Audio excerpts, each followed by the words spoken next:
All right, we'll call to order the August 26th regular meeting of the Monee Village Board. Time is now 6:33. We rise for the Pledge of Allegiance, please.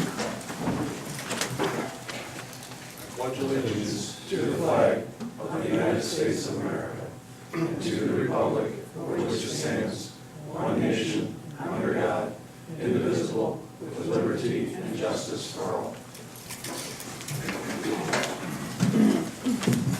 Roll call, please. Trustee Gray. Here. Olston. Worden. Here. Pop. Here. Racick. Present. And Gonzalez. Here. Mr. Bautista, do we have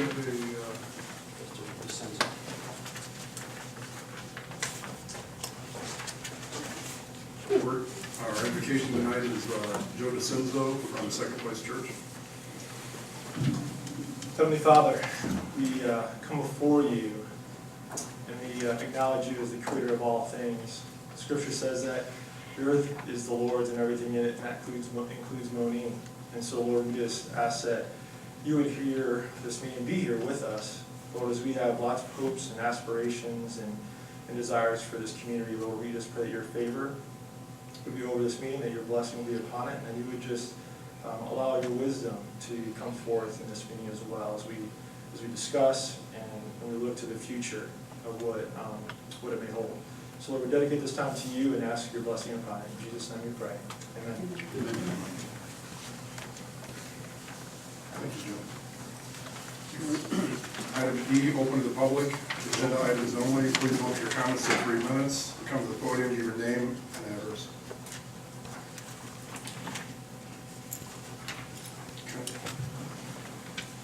Consent agenda. I'll entertain a motion to approve the consent agenda as is.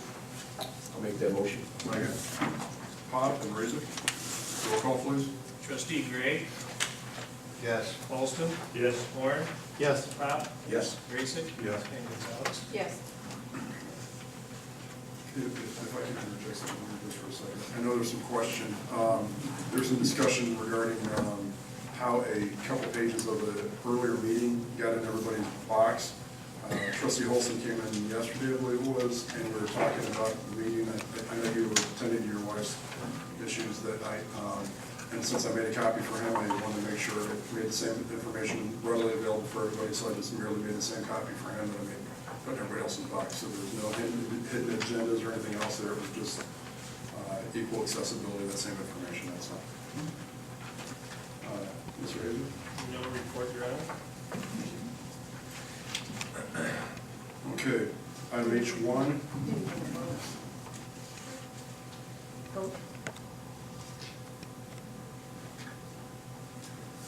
I would like Jackie Herlin to come give a brief re-summary of her goals and expectations of the board.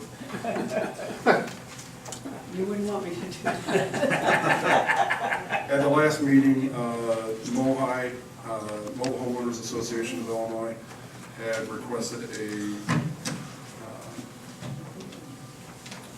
monetary sponsorship of their program. I'm sorry. She actually is correct. We need a vote I know. on to approve the consent agenda first. I think you're talking about she is. No, we did vote. We did say. We did. We did. Didn't do a roll call. We did vote that night. No, I'm saying on the consent agenda. Did we not just vote on it? Yes. Motion on the second. Because you had Pop and Raisik, and I even heard Gray answer yes. Yes, of course, one. Unless we didn't go out of the room. We can vote again if you want. Let's do it again. But I Hold on, Mr. Pop. Anyhow, Thank you. do you have everybody's initials next to F? do. Good. All right. 6 votes. Aye. Okay. All right. Anyhow, so Jackie Herlin made a presentation at the last meeting. Because it was not on the agenda, we weren't able to, we need to reaffirm that at this meeting. And that was for a small monetary sponsorship of their program that they have going on. I believe it's about Warren. And what was the dollar amount on that, again, just to be clear? $100. $100? Sponsorship. Okay. And so at this time, I just need to reaffirm that vote, so I entertain a motion to reaffirm. I'll make that motion. Second. Raisik and Holston. Roll call, please. Trustee Holston? Yes. Warren? Yes. Pop? Yes. Raisik? Yes. Gonzalez? Yes. And Gray? Yes. Okay. Checks in the mail. Thank you. Egyptian Trail Amendment Request. At this time, it's just a summary of where we're at on this project for the public. I think you're all aware of this. The Egyptian Trail project was supposed to have been completed already, and that was a situation where previous engineering firm had been involved. They've been fully compensated and did not deliver anything near what we needed on that project. At I believe it was a June, I don't know if I copied it myself, but at the June 11th meeting, the board heard two proposals. I believe one was from Robinson for $60,000, another one is from Farnsworth for $76,000.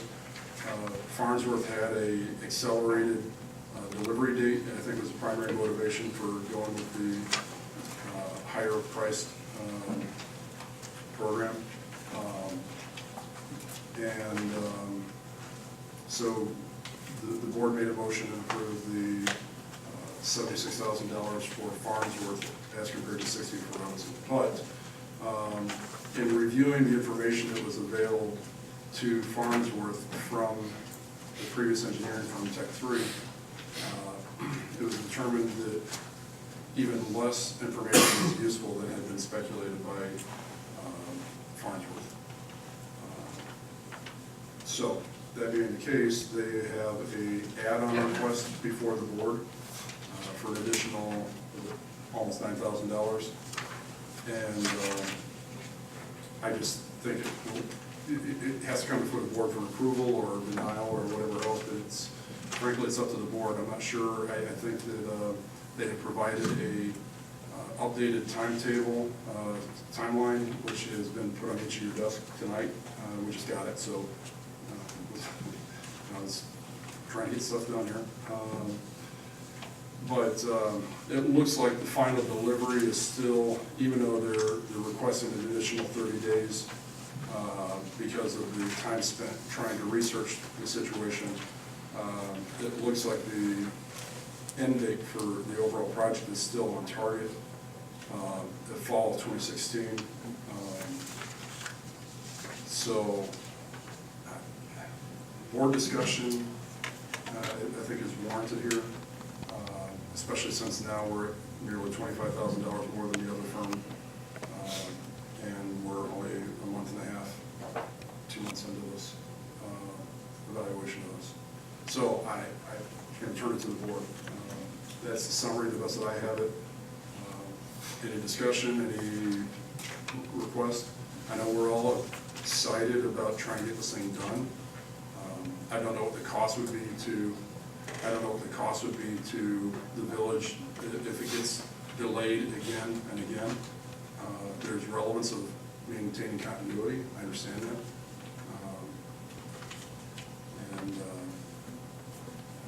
I stated to a couple of trustees, you know, I get a little uncomfortable when I have contractors come to me and tell me that, oh, by the way, we gotta add on. That's just a practical, personal thing for me. I'm not saying it's not relevant at times, but that's a decision you all have to make, so. Question for Mr. Batista. When we issued this on June 11th, reading the minutes for that, again, I was not at that meeting, but did we issue a contract to them or PO? How did we issue this order to them? No, there was no contract. Prior to that, the board had requested that we had reached out to two engineering firms to take a look and review the previous engineering reports. And at that point, reports went to the two engineering firms, and they were reviewed. And at date when they gave their review. The board then made a decision. And so the proposal that was given, everyone had it in their packets. The timeline, the agreement was, or the proposed time was in that proposal. So as far as a signed contract, no, there was not a signed contract. Is it customary to normally when we're issuing a $70,000 order to give a written contract? It is my business. If I may, I believe, and I believe both engineering firms, they submit proposals, and I'm not sure what the minutes reflect, but I believe authorized the approval for Farnsworth. But they do submit proposals. The Jetsons. It's 10 points. In this situation, most times they do submit a proposal.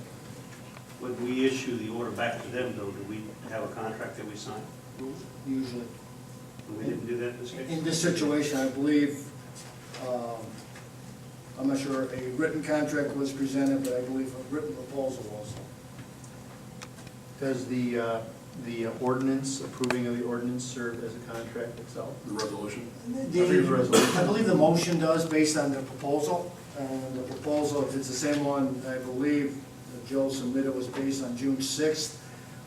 That is a contract per se from the village to Farnsworth. It did indicate in there that this was based on some assumptions on these estimates. So he did indicate there is a limited time to review the matter. And he did indicate it appears like he needs some additional time, but the proposal could be perceived as a contract. What I'm reading in the letter that they've sent to us on August 22nd, the second page, although we do not anticipate the need to perform the following task in phase one, if the scope, as soon as the solid word F line, red flag went up, of work changes or requested by ODOT, the following items are outside of our current phase one scope. So, yeah, I mean, I certainly see where there's additional charges potentially down the road as well. So, again, that's why I asked the question, what did we sign originally? You know what, Superintendent Griselle does have an answer for that. Just so, if you may recall, we came back to the board to pass the resolution to use the motor fuel tax, and the contract is signed for the motor fuel tax for us to proceed with that contract. So we do have a contract in using the motor fuel tax funds to pay for this, and that's our agreement based on the resolution and the board meeting. That's how we walk through with that. Does the contract specify what's covered, what's not covered in this scope of services? The scope of services gives us the list of what they're projected to do, but the payouts amount is added to the MFT funding that we had approval for the resolution. With the add order, why we're here for the amendment to get more funds, we'll have to go through that process again to extend that contract total. So the additional work they're asking for is outside the scope of service? Is an addition amendment to the original scope of services, yes. Okay, so. To the original amount, yes. That's why we're here at the board to request that $88,000. So either company could have had additional scope of Correct. service? Okay. Not according to the way the proposals were tendered. He just asked could.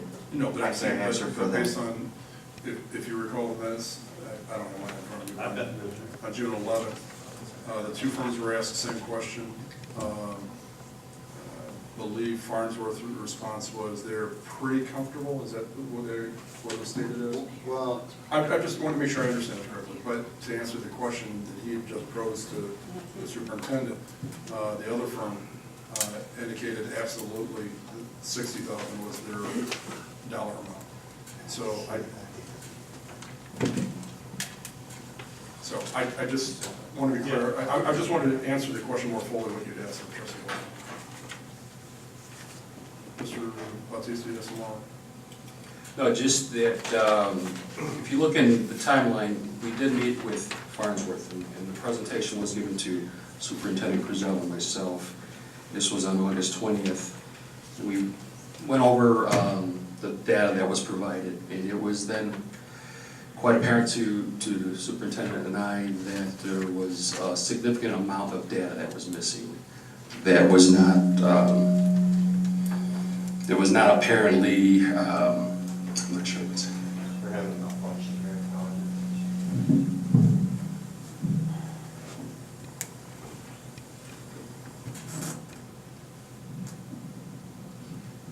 It was glaringly apparent that there was missing data From the previous. from the previous firm, and this data is critical. Without it, the job can't be done. And so it gets off into a much higher sphere than I am trained for. And Mr. McKenna is here if there's any questions as far as technical remarks or questions or comments from the board.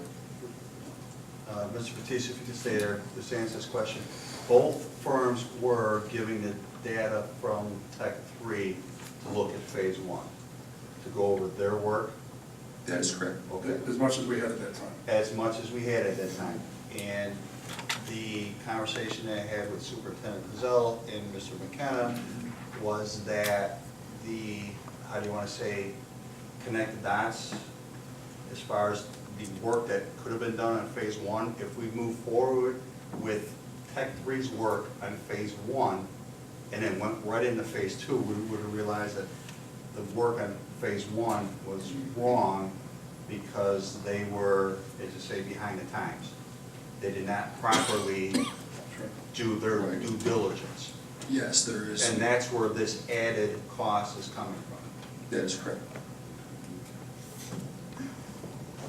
So it's not that either firm could not have caught this, but because we went in Farnsworth, that's why this is coming up tonight. That is correct. And let me interject something here. It's not a matter of whether they could have or should have anticipated how short the previous firm fell. We all understand that without getting into all the, petty details of how far they fell short for us, as well as providing useful data to whoever was going to pass the baton to. They weren't certified with IDOT in the first place, and that's on us for not challenging that particular issue at the time. But the question today is, does the board want to move forward with an add-on to the current proposal? And Larry, I don't know, is there any other option really other than to go back to the other firm? And I'm not saying we do that, I'm just saying the board needs to know what their options are. Your Honor, I believe there's two options. The board could approve this amendment. It's done on projects where it's in the record that the board approved the additional add-on for services rendered. The board has the right to reconsider the previous vote. I would caution that it appears though substantial work has already been done on this project by Farnsworth. So the board's got two options. You can reconsider the previous vote, but again, I would caution that substantial work has been done. You would reimburse them for that work, or you could approve the additional work as presented by Mr. McKenna. I have one more question, sorry. And either yourself or Mr. McKenna answer this. The $8,800 that they're asking for is only half. Are they picking up the other costs, or am I wrong in that statement? Because I know that numbers have been thrown out there. The only numbers that I have Is the 8,000? Is Okay. the 8,800. And it's for, listed number one, the additional field survey.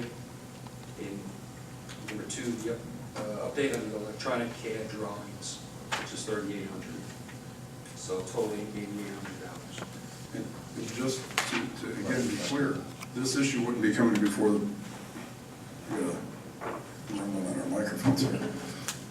This issue wouldn't be coming before the board if there was not a request for an add-on. If they were doing what the other firm had said that they would have done, and that is merely sticking to the price regardless, then this discussion would not be taking place.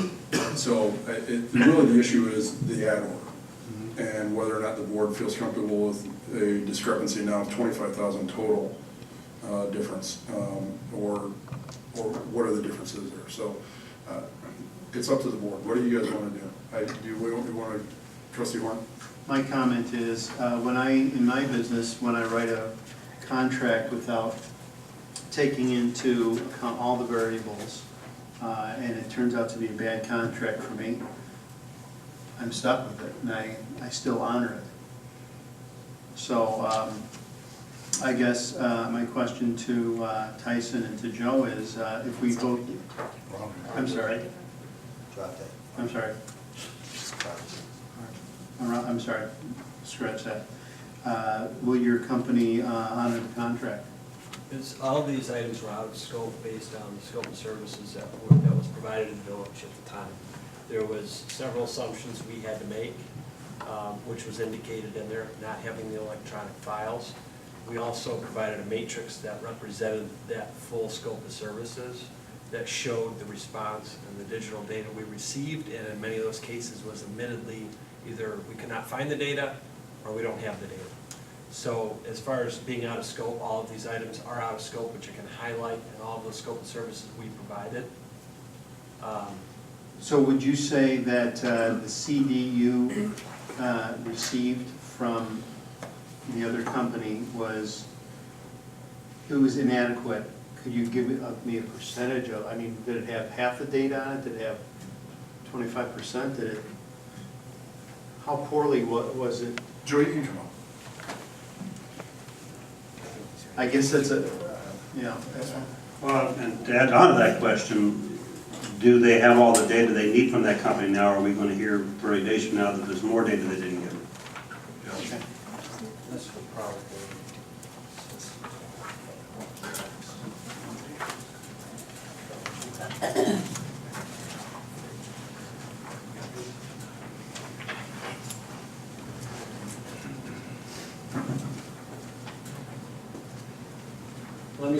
If I back up a little bit and go through the process we went through, it'll probably answer a lot of these questions. When we received the paper copies and went through that, we had about a week to go through that and made the judgments based on the paper copies that we could. The biggest thing was phase one is the survey data collected in the field, and it's great to see it on paper, but if we don't have that digital data and it's not all correct and all collected, then that's where a bulk of this work comes from in phase one. So what we had to do when we put together the proposal is in page one of that, it had a list of assumptions that we made based on what we could see and based on what is typical practice in doing phase one of a federally funded project. People that do work for the state of Illinois, consultants that do work for the state of Illinois, the typical process procedure that is done. We made those assumptions that it was done in that way. So from that exact scope of services, we helped the village construct a letter to previous consultant outlining all of those files, all that data. When we received that, it was about a month later than we anticipated. There was 19 folders, I think over 250 files to go through, evaluate, see where things were. And some of those things, the bulk of it, a lot of the information that was provided is there. It's within the scope. It might not be complete, or it might only be halfway there, but hey, we anticipated that, that's in our scope. The big items, and all of the items for the sake that are on this, as far as the additional survey, is under number 3 there. If you read through that, even one of their responses when we asked for, the one example was measure downs on utility structures, water valves. We have to know what's going on underground because we can't set the profiles for the new road and everything else because we could have major conflicts. Their response was, we can't find the data, I think, which was, usually that's one of the first things you get when you're also collecting survey data. So based on those assumptions that we made, we went through those step by step, got responses from the previous consultant based on those assumptions, and recaptured and kind of sat there saying, can we get this up to speed in phase 2? The biggest thing with the survey data and all the data you collect in the field, if we just take this and move forward with what we have, if there are things that are incorrect or wrong, and say it goes into phase 2 and we get into more detail in design, and then we find errors in that data, the Federal Highway Administration, if we're changing major things, they could send us right back to phase 1 and say, no, all this data was wrong, you have to redo it. So now you have not only budgets completely blown because it has to be redone, you also have timelines, and now you're out years in advance, and for the cost and the amount of data that we have to collect to move forward to assure for the village that the data is good, we have everything we need, and we're gonna move forward with this thing, is what you see in front of you.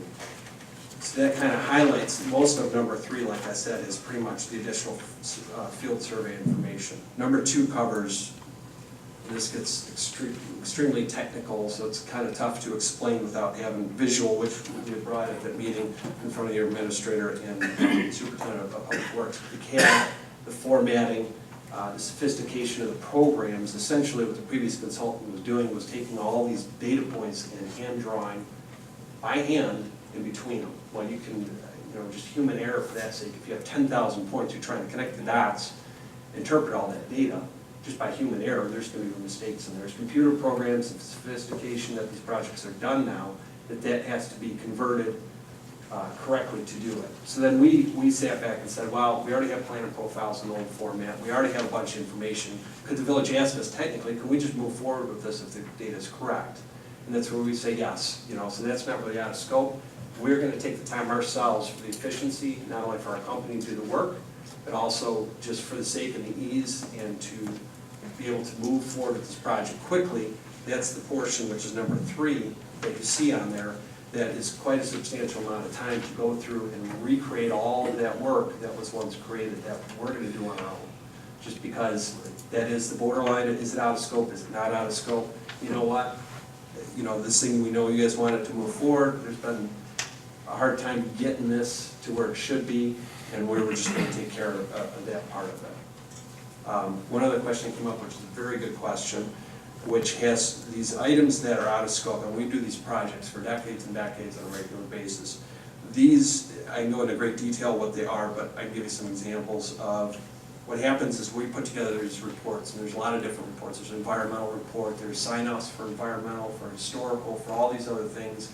If we submit this information as we're going through phase 1, and somebody comes back and says, well, you got an Indian burial ground there, you have to uncover that, and that would be out of scope. I mean, I don't think anybody would expect us for the fees that we have, if there's something just, which happens less than 1% of the time.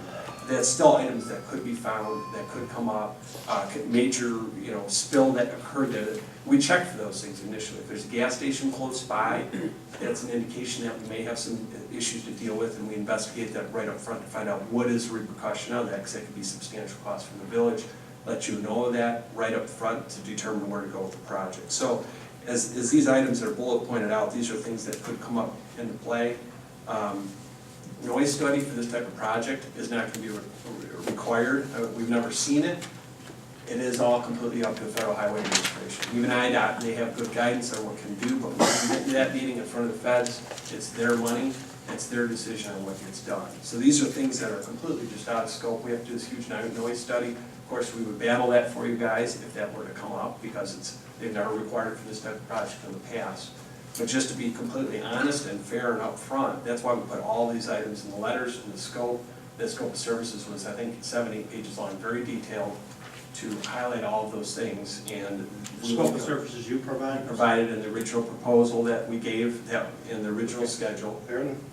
That was also attached to the agreement that we came back, because the village decided they wanted to use MFT funds. So that's why we went from proposal that day to then the next meeting, the resolution and the MFT agreement, which is sitting with IDOT right now, and they're currently executing. Mr. McKenna, I have a couple of questions for you. Mm-hmm. One, I appreciate the diligence that you guys have put forth in evaluating the shortcomings of the data that was provided to you. Is that something that you would be, and I'm not sure if what the legalities are on this, Larry, but if we were to ever have to have any kind of a proceedings against the previous firm, is that something that you would be able to testify regarding the discovery that you've done thus far pertaining to the data that you found to be woefully shy of current standards? I'm guessing we would get to a point where we wouldn't have a choice, but absolutely. I mean, we could certainly, it's hard, and I know the question's been asked, and what percentage of data is usable, and we try and look at that. And now that we've seen everything, the real way to go about it is, because if you look at like the schedule, the updated schedule that was given, some of the submittals that are on there include all these different reports. There's things that they're all weighted different. Right. There's, whether it's importance of the data for the project, or whether it's the amount of effort it takes to complete that, we'd have to kind of go through and weight all that and evaluate, you know. I understand, it's not just a matter of, I mean, if you know, if the project didn't get done and now things are even changing as a result of that, I mean, think about the maintenance on our roads in the last 2 years, or another 2 years until we get the project done. I mean, there's variables that only a lawyer would be able to interpret the impact on, I guess. But I just wasn't sure if, based on the discovery you've done thus far, if that would be, to me, there's some value in that, if there's any legal proceedings in that regard. If it push came to shove, we could rely upon Joe's information he's provided to us so far, because it's a public record, but Joe would give us a hand on that. Sure. The second question I have before I actually present to the board to make a decision, a recommendation of some sort, knowing that there are a couple of options here for the board. Is Farnsworth willing to absorb or waive the additional add-ons so that you can maintain the contract without any further discussion by the board? If they are, then this is a moot point, we move on, get the job done. You know, if you're asking for an extra 30, 45 days or something like that, that's not gonna be an issue, I don't think, before the board. But as far as, you know, is that something that Farnsworth would be willing to absorb? I understand there's additional costs involved and all that kind of stuff thus far even, but that would be a lot quicker way to remedy this if we knew that. Because the alternative is the board might, depends on what your answer is, the board might vote to opt to give it to the other firm. As far as, you know, we kind of sat through and went through that, what would be fair to ask the village for additional services to try and help, and I think there was a lot more time and filtering than we, you know, it was a solid 3 weeks heavy going through all this data. And it was in a shape and format that I think kind of was very shocking to us. So when we kind of went through this, that's where part of this was kind of meeting in the middle, but even beyond that, I think we've spent a lot more time from, you know, the original budget assumptions that were made. So that's kind of where we had come up with, well, some of this is certainly out of scope, it wasn't completed, it wasn't in the original. So you know, as far as putting this in front of the board, we felt this was fair to recap at least some of the costs and losses that we've already taken as far as how long it's taken us to go through that.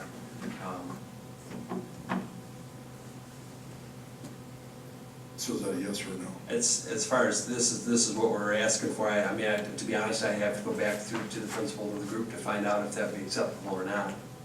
He was brought through this whole process, made decisions and that, but it's kind of above me as far as total contract for the firm. I understand it. Would you prefer we table it until you have the opportunity? That's up to you guys. I'm asking you, it's your They preference. push the time frame back. I'm asking you your preference. If you prefer we table so you can talk to the partners of the firm or whatever to. I can go back and I just caution. That's entirely up to you. So it could push the construction season back if we're pushing off work that has to be done. I just want to give you an option to keep the I can contract certainly without do that. any debate. If the board decides that they don't want to accept this cost, I can go back and see if we can waive it or not. Well, I'm guessing that if the board chooses not to accept the cost, then they're going to go to the other firm at the lower amount in the first place. But I don't know that for a fact. I'm just, you know, I'm presenting to you an option to table it for another 2 weeks. What will that do to the project? I'm just saying, I'm asking. That's what I'm asking. Hey guys, What's hold it on. gonna do to the project? Hey guys, hold on. Not yet. Hold on, guys, hold on. I'm asking the firm that's in front of us today to give them an opportunity if they would like that opportunity. If you don't want us to, you know, table it until the next meeting, that's fine. Then it'll go before the board for a decision today regarding what they have in front of them. That's fine too. I just want to give you an opportunity to. I mean, for the sake of you guys, it would blow the construction season in 2016 if we delayed it anymore. Well, I'm not so sure we're going to make 2016 construction season anyhow, but. Okay. So Can now. I Yep, interject something? What you're asking. So you're either asking the board to make a decision to yea or nay the extra 8,000, make a motion either to accept it or make a motion to table this. No, I wasn't asking the board to table it, I was asking him if he would like us to table it at his recommendation. If he wanted us to table it for another 2 weeks, we That's could. our decision. That's our I understand, but I'm asking if that's what he would prefer. So, I'm trying to give him an opportunity. Right. He has the contract. I'm trying to help him maintain that contract without any further debate or discussion. I'm trying to help him with that process. and I understand that trustee Holstein wasn't here. I'm gonna make the motion that we accept the extra $8,000. I haven't called for a motion yet, I'm still in discussion regarding the dialogue that I've had here. But I appreciate that, I just want to make Then sure we're gonna that, sit back and you guys. well, Trustee Gray, I get it. But I just want to make sure that No, all I'm on the same page, right? all opportunities are being discussed here. So Joe, at this point, you don't want it to be tabled to discuss. For the sake of the timing of the project and everything else, no. Understood, thank you. Appreciate it. Question for you, Mr. McKenna. How much work has Farnsworth done with the village of Monee over the last 10 years? Farnsworth Group, as a company since, I believe, 2011. As far as personally, I've been involved with this village since 2004. So 10 years. And the And I'd say dollar, from 2004, sorry, not to interrupt, from 2004 till probably 2008, 9, I spent probably 90% of my time in this village. sure, completing work. and approximately dollar value of that would be what? I couldn't tell you. I have no, you're asking for 10 years worth of work, I'm not sure. I don't know. What's the relationship then like, sir? With the village, very good for the most part. Okay, I mean, that's what I hear. I hear that Farnsworth has been a very respected part of the engineering for the village of Monee itself. Is it normal for you to come in and bid the job the way you bid this one? A lot of times it's not treated as a bid, it's more treated as a proposal. Usually with that professional engineering fees, a lot of times costs are not provided. It's usually a proposal as far as scope and getting the right consultant, the right engineer to do the job based on experience and expertise. Sure. And then from there, cost and contract is negotiated based on hours and tasks and other items such as that. And we all understand that the public forum is not the place to do negotiations. However, when you did bid the job the last time, you were $16,000 higher than the other firm, which of course raised a few eyebrows, but we went ahead and made that selection based upon that long-term relationship that we have with Farnsworth. I'm concerned that we would even have this discussion for $8,800. But I guess I'm also concerned, Mr. Mayor, why we don't have contracts, why this is not in writing.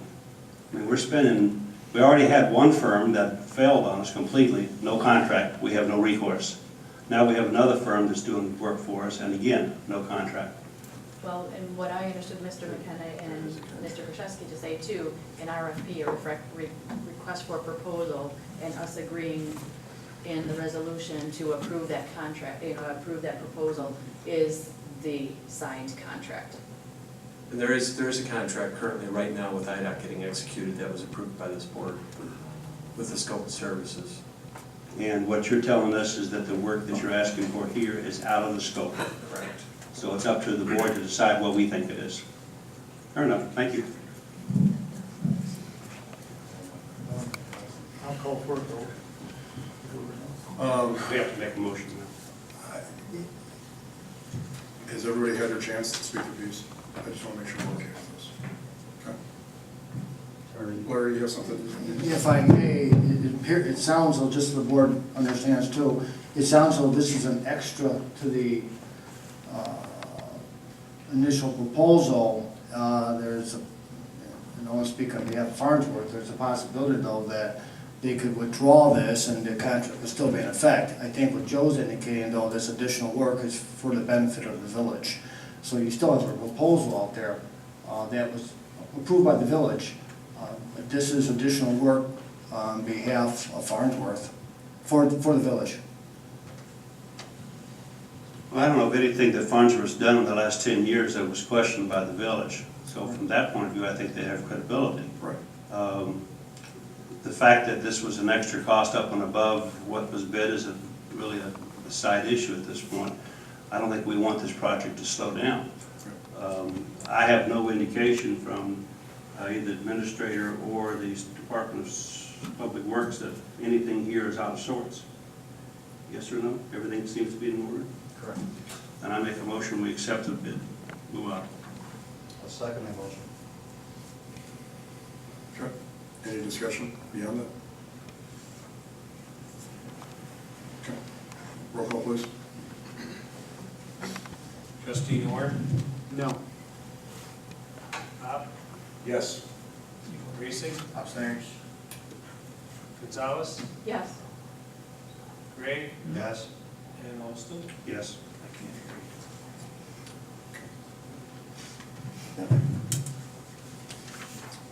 Next item on the agenda. Joe, thank you very much. I know that was a difficult presentation to deal with, but I do appreciate the work you've done thus far.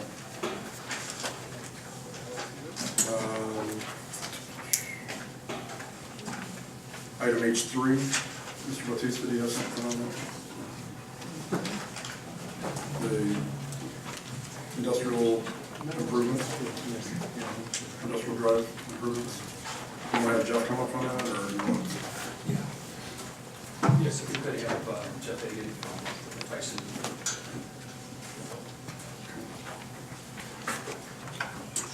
So we had looked at a couple different options for improving industrial drive. Introduce yourself, sir, sorry. Jeff Hagan from Tyson Engineering. DT had indicated that the board had approved the water main project along Industrial Drive from Whiting Way over towards Sunset and then up to Service Agreement facility. And then in the meantime, Budrick Trucking Facilities had come in and was interested in developing that property, but they needed utilities, sanitary and water, in order to service their site. So we had worked up some preliminary estimates and looked at some of the topography and the village atlases and determined that the sanitary service is not available for basically everything south of Industrial Drive, and as well as Sunset Drive going north of Industrial Drive. So essentially there's sanitary and water both that would be required. And we were thinking of expanding the scope of the water main to connect up to Cleveland, to provide a loop, which would provide better service. And from what I understand, basically, as of recent discussions, you decided to scale back to some extent and focus on the Industrial Drive improvements only, which would require the lift station as well as the water main along Industrial Drive. And that would provide the suitable utilities for Sunset as well as Budrick, and opens up the potential for future development south of Industrial Drive. And a lift station which would, we would anticipate would be located in the vicinity of Whiting Way and Industrial Drive intersection. There's the potential that it actually could even service some of the frontage on Governor's Highway and the Animal Hospital, and working in that direction as well. So we had come up with two estimates. One that was kind of a more comprehensive, that included improvements for Whiting Way and Sunset, connecting all the way up to Cleveland. And then another request to provide another estimate, which included only Industrial Drive for those improvements that were necessary to service the Budrick property. If I may add, the reason why we did this in a two-step process in dealing with the engineering firms is to possibly connect this route as an FAU route and possibly pick up additional funding to complete the circuit, to help complete the Cleveland expansion and extension along that southern end to connect into Industrial Drive. So because we already have the application in play to service the Graylar facility for the water main, as Jeff stated, because this one came about, we've been under some direct pressure for some timeline results that Attorney Gruszewski, I'm sure, will elaborate a little bit more on when he talks about Budrick development. And this helps to give us some ground as to how far we can go with the Industrial Drive improvements only that would pertain to Budrick, but still help with the future expansion if needed. As Jeff stated, we can improve lots and make us infrastructure ready for building to happen. At this time, what are we asking for, DJ? Entirely board's decision here on how they would like to handle the industrial drive district improvements. On our agenda here, under H5, we're going to have a discussion regarding municipal bonding. Road improvements such as this may be covered under municipal bonding, but if we know how municipal bonds work, and would we want to try to use bonds to complete the expansion to get the alignment in Cleveland done at one time, which would cause this project to be a lot more, or would we want to scale it back just to meet Butterick's needs, wait for grant money to come about in a year or so to possibly do this? And this would be just to help develop Graylar's facility, which we already have an obligation with, and the Butterick facility, if they choose to proceed with their plans to come to the village. It's a two-step approach because of the fact of some of this funding may be directed right from bonding, as well as some of the funding could come from possibly an EPA loan, although I don't believe, in our experience in our talks, there's enough timeline to get the EPA loan process for the water main extension portion of it. So what we're asking here is to, if you would like to do this in a phase one to handle the butter facility, it's the minimum costs to get industrial drive ready for expansion and building and improvements to the various lots along the south end of Industrial Drive, as well as to facilitate the needs that we already have for current businesses that may not have sanitary and water. And just to be clear, on this project here, some of this was relevant with or without Butterick, mostly water only. So is it prudent for us to table any voting on the addition of this until we find out for sure what our status is with the Butterick project? Yeah, you know, I can't quite answer that for you because of the way it was put on the agenda here. With direct reflection against this, if you would like to bring it up after discussion of Butterick, we can recall it and we can discuss a little more once it's kind of put into perspective as to what Butterick's demands and needs are. I'll be more than happy to do that, and then we can rediscuss it then. DJ, could the two phases you say, what's the first phase going to cost? Help me out here. The total of first phase one for the industrial drive only improvements is rated about $1,080,000 for the water, the sanitary, and the road improvements. And the second? I believe that one pushed it rated about 3.4. I believe without having that rate in front of me, it's in my briefcase, I believe it was about 3.4, correct.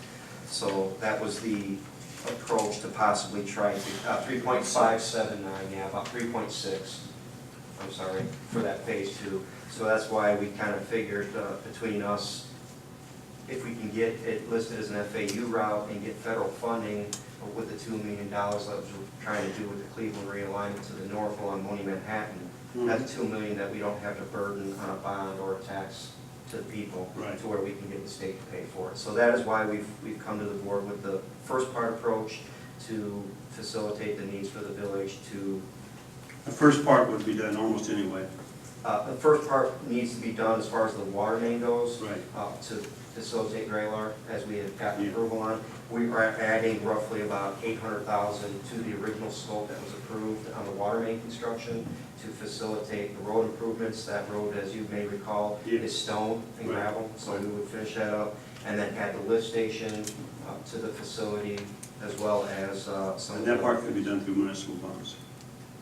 It can be, as well as TIF dollars and various other outlets that I'm sure we can discuss later. Right. But just to be upfront, that the road improvement was, we were considering more just a resurfacing, surfacing what's out there. If we do some geotechnical work, figure out if the subbase is fine, get some asphalt down so the trucks can have access to the site. And then with a more comprehensive plan when you consider the realignment of Cleveland and the new roadway connecting Cleveland down to Industrial, that would all be reconstructed, a final product. And just so that you're fully aware, we did submit for a DECO grant to where we received $50,000 funding against this project here for the water main construction. So there is additional funds that we've already secured that even though this total is here, we will be getting other means to pay for it that we're already working on. And we secured the $50,000 already. It's just a matter of a little bit of paperwork, I believe, on our end to get that completed. So the amount's going down, it's just to facilitate the budget, you know, we can talk about it right now. Can I ask a question about that 50,000 then? Sure. That 50,000 is going towards the 4.2 or 4.4 million dollars, but not in this Tyson engineering cost, am I right? That is directly, can go towards the upfront water main construction. Water main. Even if budget doesn't come in. The water main of 175, almost 200,000, yes, that would have come right off of that figure. We secured that since this, it's just a matter of processing the paperwork. You know, we've applied that because we know the one variable that's not going to change is we need a water main. Okay, and then you said something about the FAU route, and do you have any indication on who can apply for that and our chances of getting that? Sure, the engineering firm can do that for us, and we've talked about that because of the Cleveland expansion to the Monee Manhattan side. With the direct need for that, it takes about a year, I believe, 18 months sometimes to get that FAU route designated as the need. That timeline can change. It wasn't a real solid timeline, it's just applying for that and then submitting the project and how that project ranks to get that funding. It's just a matter of time. We've been very fortunate in securing funds already for the north end of Cleveland that I don't believe we're ready to talk about right yet, but the south end, we feel in our talks may be very good to help save $2 million. In order to even pursue the FAU route status, it has to be a continuous flow. It can't be a dead end, which it currently is. Correct. So there's some right of way that we have to do. The south end of Cleveland into Sunrise, as they call it, into industrial, is a sharper S-curve than at the north end. So it's going to be very difficult for trucks to make that S-curve. So there's additional engineering and things to do. Basically, this scope of services here that's in front of you, the proposed industrial district improvements, will give us that plan in its entirety, but we'll only be doing it in a phase of one to where we are thinking we can get it done in that 1 million. So the question that I have for you, we're talking phase one and phase two, fiber not coming in. Is it possible, Larry, I guess this would be to you, to either yay or nay phase one tonight and table phase two until they come in and talk to us to see what their plans are? We're not even asking for phase two right now because we're trying to get the federal funds. Well, right, because I know that we've talked about the whole water connection. Correct. Going through Cleveland and stuff. I mean, is that? That's possible. The only thing that I consider, phase one's what, $1 million you said? Yeah. Do we have $1 million on bonds? That's So that goes to the next item on the agenda, Frank. Right, right. So, and just so everybody's aware, when you're talking bonds, it sounds like simple money, but bonds are borrowing. Borrowing is ultimately a levy, and a levy is additional property taxes for everybody, not just the areas affected. So that's something we have to take into account. No matter how much we want development in a certain area, there's going to be the trickle-down effect on everybody who is a part of this community. Correct. What we're trying to focus on in our thought, because this is, you know, directly affecting business, let's try to alleviate some of the burden on the taxpayer for the business aspect of it, to where we can possibly use other funding, federal funds and so on and so forth to help with the overall project, and any bonding that we may discuss or talk into amounts will go to directly affect the residents and their roads and the problems that they have in town, and not the business aspect of it. So that's why we're trying to save the money on that end of it, where if we are going to have to go for bonds and raise the levy, as they call it, let it be notable for the residents, not for the business. Well, So this is actually two conversations that we're having at the same time. It is, and that's why I kind of alluded to, because where it was at the agenda, we can totally wait till we talk about budget or however you want to do it. It's just, this is the agreement for what we're trying to do industrial drive. If we get down the line and we decide Budrick's not going to come, they don't want to do it, we're not committed to the rest of it. We just don't do it. So our discussion then tonight is about this here. Correct. And if we want to proceed with this before we can even do phase one and phase two. Well, there's some aspects of the engineering part of what phase one is about that is good for us to have that information developed and ready, to shovel ready, if you will. Correct. Regardless of, be it Budrick or whoever that's in that area. That's just good information we need to have. We need to have recorded in our database, if you will. Right, that, Regardless of whether we make the momentum push it beyond that, the engineering part of that is relevant and useful. So that's, At some point in time, for us to have any type of industrial growth, we will have to have infrastructure. right. And this is a beginning to address the fact that infrastructure is necessary. Certainly, we care about residential infrastructure as well, but we're not going to get any company to come into Monee, any sizable company to come in if we don't have the roads and the water and the sewage and everything, and we don't have it right now. Point So, well taken. All I'm just saying is that this is, we're talking about two different things Right. altogether. So when, again, we can talk about when we get to it, this point. Again, even to apply for even municipal bonds, we have to have a plan. Right. No, we got no plan. exactly. Well, if it's okay with the board, why don't we just pass on this for right now until we get further on the agenda on a few other items? I just wanted to make it, that proposal is for the comprehensive planning and design for industrial drive, the lift station, and the water and the sanitary up Sunset as well. And the total for the engineering part of that alone is not $1 million, but what is the total that you're requesting for, so we have that We've part of broken the it plan? down, as you can see, on the H3 agenda pack. Basic surface topographic boundary survey, right around 8,100.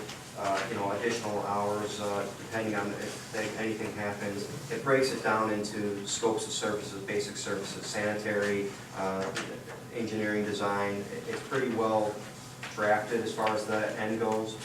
Our project totals, we're just kind of estimating at that $1,080,000.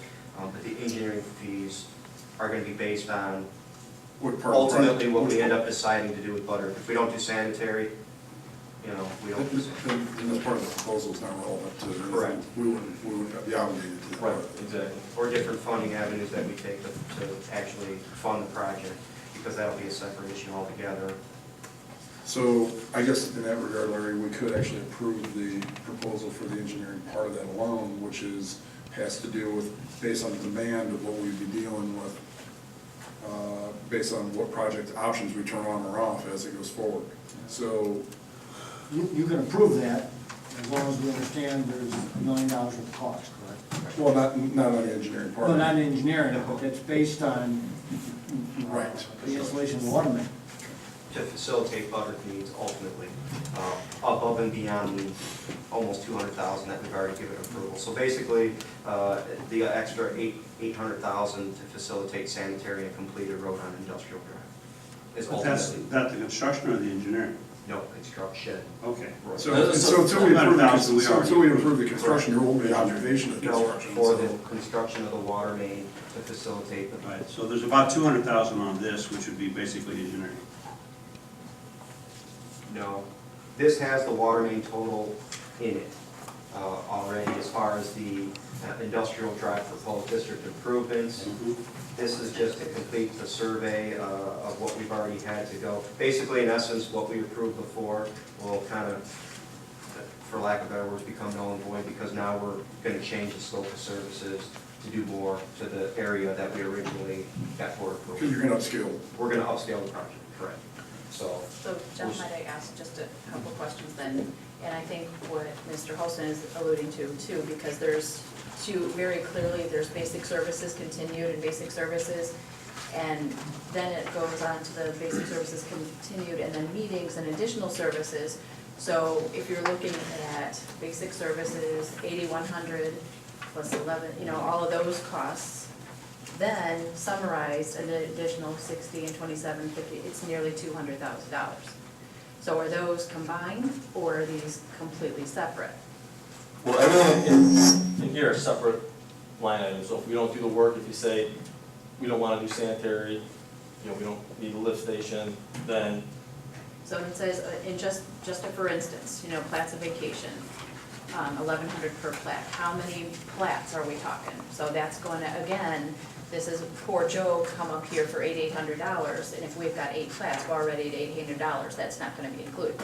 Reimbursable expenses, we're going to have site inspections, $200 or $1,500 a piece. They're going to be coming back to us and asking for additional compensation for additional services, for reimbursable expenses, subcontractor costs, out-of-town meetings, transportation. They're going to be coming back to us for additional costs beyond.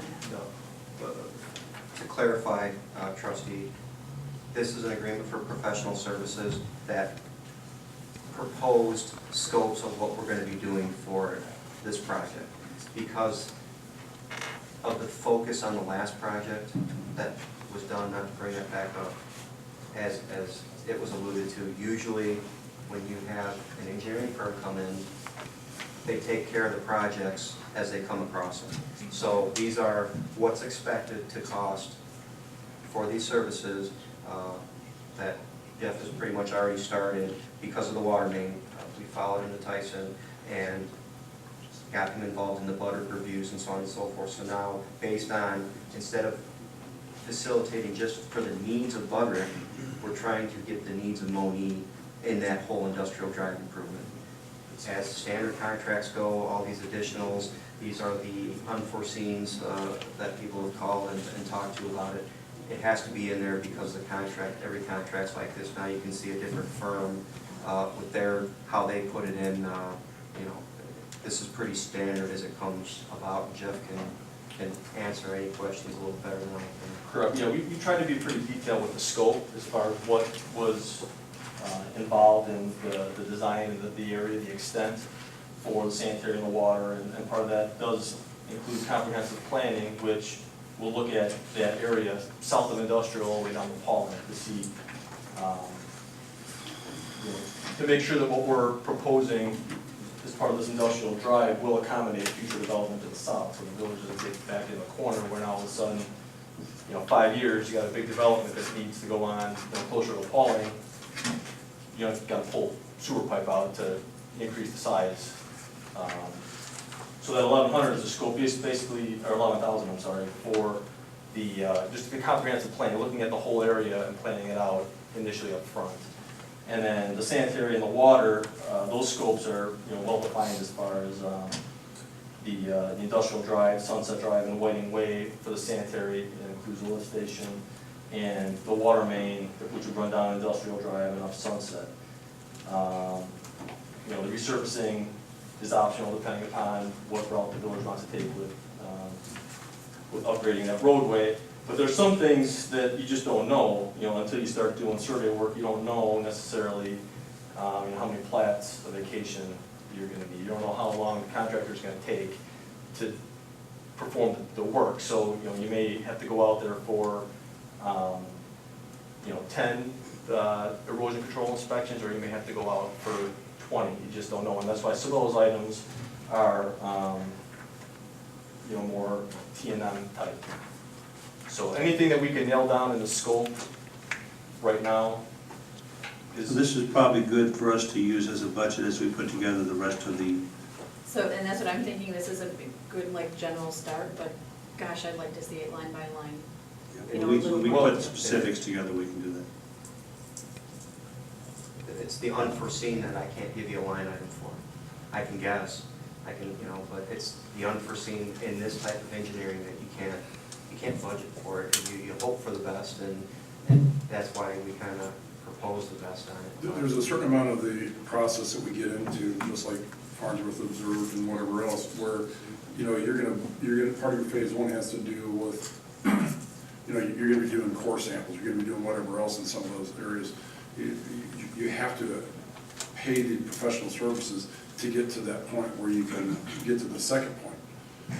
You don't even know for sure how to budget for some of these for sure until you dig a hole in the ground in some places, to find out what's there. So why don't we just pass on this for right now if we can? Because we have other things, and if we get back to that if it's okay with the board, I mean, chew on this a little bit, digest it. Do we have to have, I know we got, part of this has already been approved, and has been, because of the water going out there and meeting our deadlines. I know we've committed to the fire department to having, water out to Graylar. Do you want, DJ, are you wanting us to approve this knowing that the elements not approved, we have to approve any spending along the way for any of the construction or whatever else.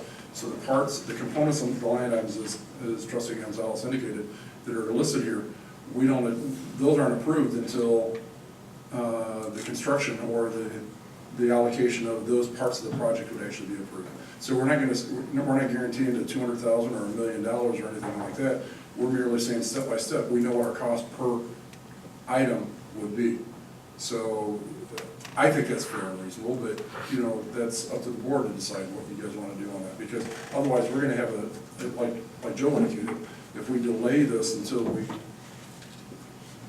Larry, what's your best recommendation on this?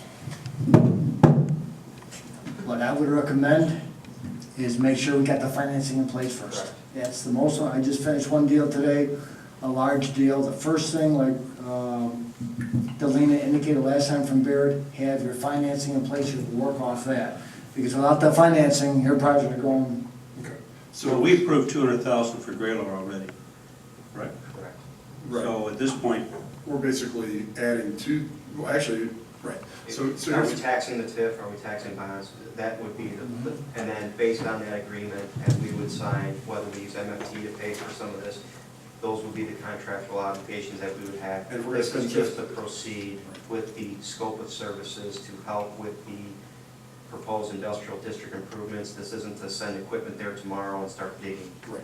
and get it done by any means. It's just, you guys know that this project, as Attorney Krzyzewski alluded to, is, you know, $1 million, almost $1,100,000, and I know we're on the hook for $200,000. The other 800, 900,000 is going to be a real realization, depending on the budget, depending on how we decide we want to pay for it. Out of TIF, we may shrink that money down. Out of MFT, we may shrink it down more. well, I would think we would rely upon staff to come back with their recommendations for that. Right, so let me ask you this, Larry, so could this be approved contingent on financing approval of the individual components? Yes, sir. That way we can go ahead and have that lined up and ready to go, and then based on whatever elements of the projects would be approved and financing allocated, then that would accompany that. So you could actually approve this with a contingency of appropriate funding agreed to by the board. Yes, sir. Okay. Based on Trustee Holston's recommendation for internal staffing, we do have obligation payouts that we'll have to re-verify for Right. TIFs and for MFT Right. before we Everyone can make will- the recommendation. Oh, let's just use TIF money. I can make a recommendation, but it'd be totally wrong. So we have to, it's more than just us making a guess for you as to how we would do that. It would be more internal staffing as a whole, attorneys and you as well. All right, so that being said, Larry, would it be appropriate for me to entertain a motion to approve this with a contingency of appropriate funding? Yes, sir. I'll entertain that motion. I'd like to see more work first. Okay. Anybody else? Somebody want to make a motion? We may not meet our Graylar deadline then. Could I have definition of work? Well, Graylar, we already approved. What What's if, this have to do with that? well, here's the deal. If you are running lines and you're engineering for grade and everything else for running lines for water, now all of a sudden you realize it's like, if you're gonna do Buttrick, if you're gonna do something else in the same trench or nearby, and you're doing right-of-way access, which we're gonna have to do right-of-way access at least on one parcel. Because there's one parcel that's in the middle of all that, it's not within the municipal boundaries. And I'm absolutely in favor of of doing some of that, but I'd like to see more from the staff in terms of what their recommendations are. We don't have anything to approve. See, and this is, you know, and it says discussion on here about the project, has nothing about an action item or that we're supposed to be voting on any of this tonight. And I understand, Jeff, the scope that you're looking at and these costs that, you know, pre-engineering costs, but are we, you know, are we looking for funding to start Grayler out there to, you know, to help the Boudreaux project too? So it's like, this is still two different projects that we're talking about here. You know, if we approved 200,000, is this, you know, these pre-engineering costs or phase one engineering costs gonna go against that 200,000? No. Yes, no? It's included, it's all encompassing, it includes the work that would be required for Graylar as well as what they because some of the improvements are the same essentially. And just to be clear, trustee Gonzalez, it does not say discussion, it says proposed industrial district improvements. We're on item H3. So, if I don't have a motion, it'll die for lack of a motion, so. Thank you. Next item, H4, we gathered some information from a neighboring village. We've talked about offsite signage for a while. I know Mr. Gutschewski has also been trying to pursue information about the one property we referenced, the Hamplos property. I know that's not gone as well as, you know, as quickly as we'd like. I think it was a month and a half ago. But in your packets, you'll notice some information from a neighboring community, Mantino, where they have off-site signage, directional signage that they have throughout their town for a lot of the retail, local businesses, the churches, different things like that are able to advertise, or not advertise, but directional signage to help people get navigated to their properties. I know Ruben, you had talked to Riverside even recently, and they had indicated because of where they're located, it's difficult for people to find them if they're not sure where they're at. That's just another example. We've got a few scattered signs from different churches in town, different things like that. It'd be nice to have better directional signage in general for all aspects of that. The parts that make Monee a destination, it'd be nice to help people get there without too much confusion. And so in your packets for your review, not asking for a vote, this is truly just discussion or presentation, if you will, for your review. I do like the look of what they have in Mantino. I would love to have something of that caliber here. Looks nice. If you haven't seen it, drive down to Mantino, it's only a couple towns south of us. But it's very useful. I think the businesses are all very appreciative. There is a partnership. They participate by paying a certain amount per month per sign placement. I think it's good.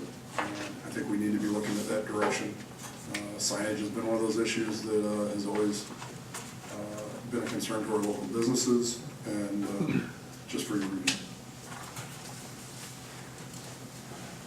Next issue, item H5, discussion regarding municipal bonds.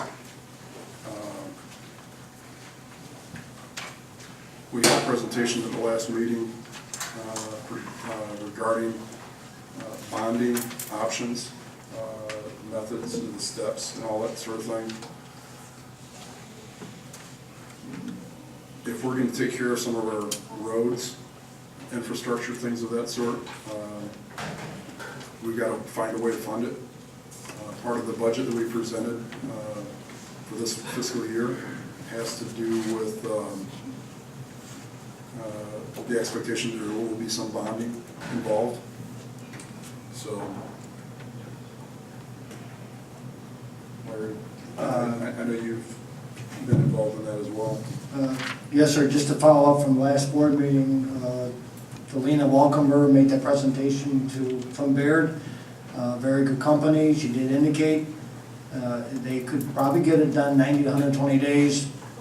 Finished 2 transactions with her today. It took them 122 days for revenue bonds and a refunding, and to save the village, another village, substantial amount of money. I think the rate was 2.3%.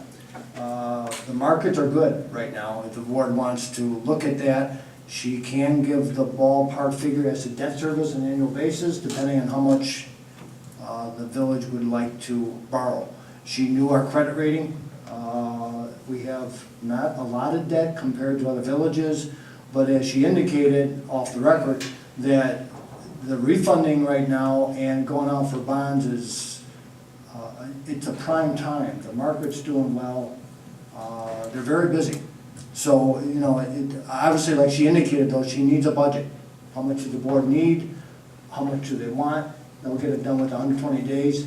We are a home rule unit of government, so you don't have to go out for a referendum. That's the board's call about how much you would need to borrow.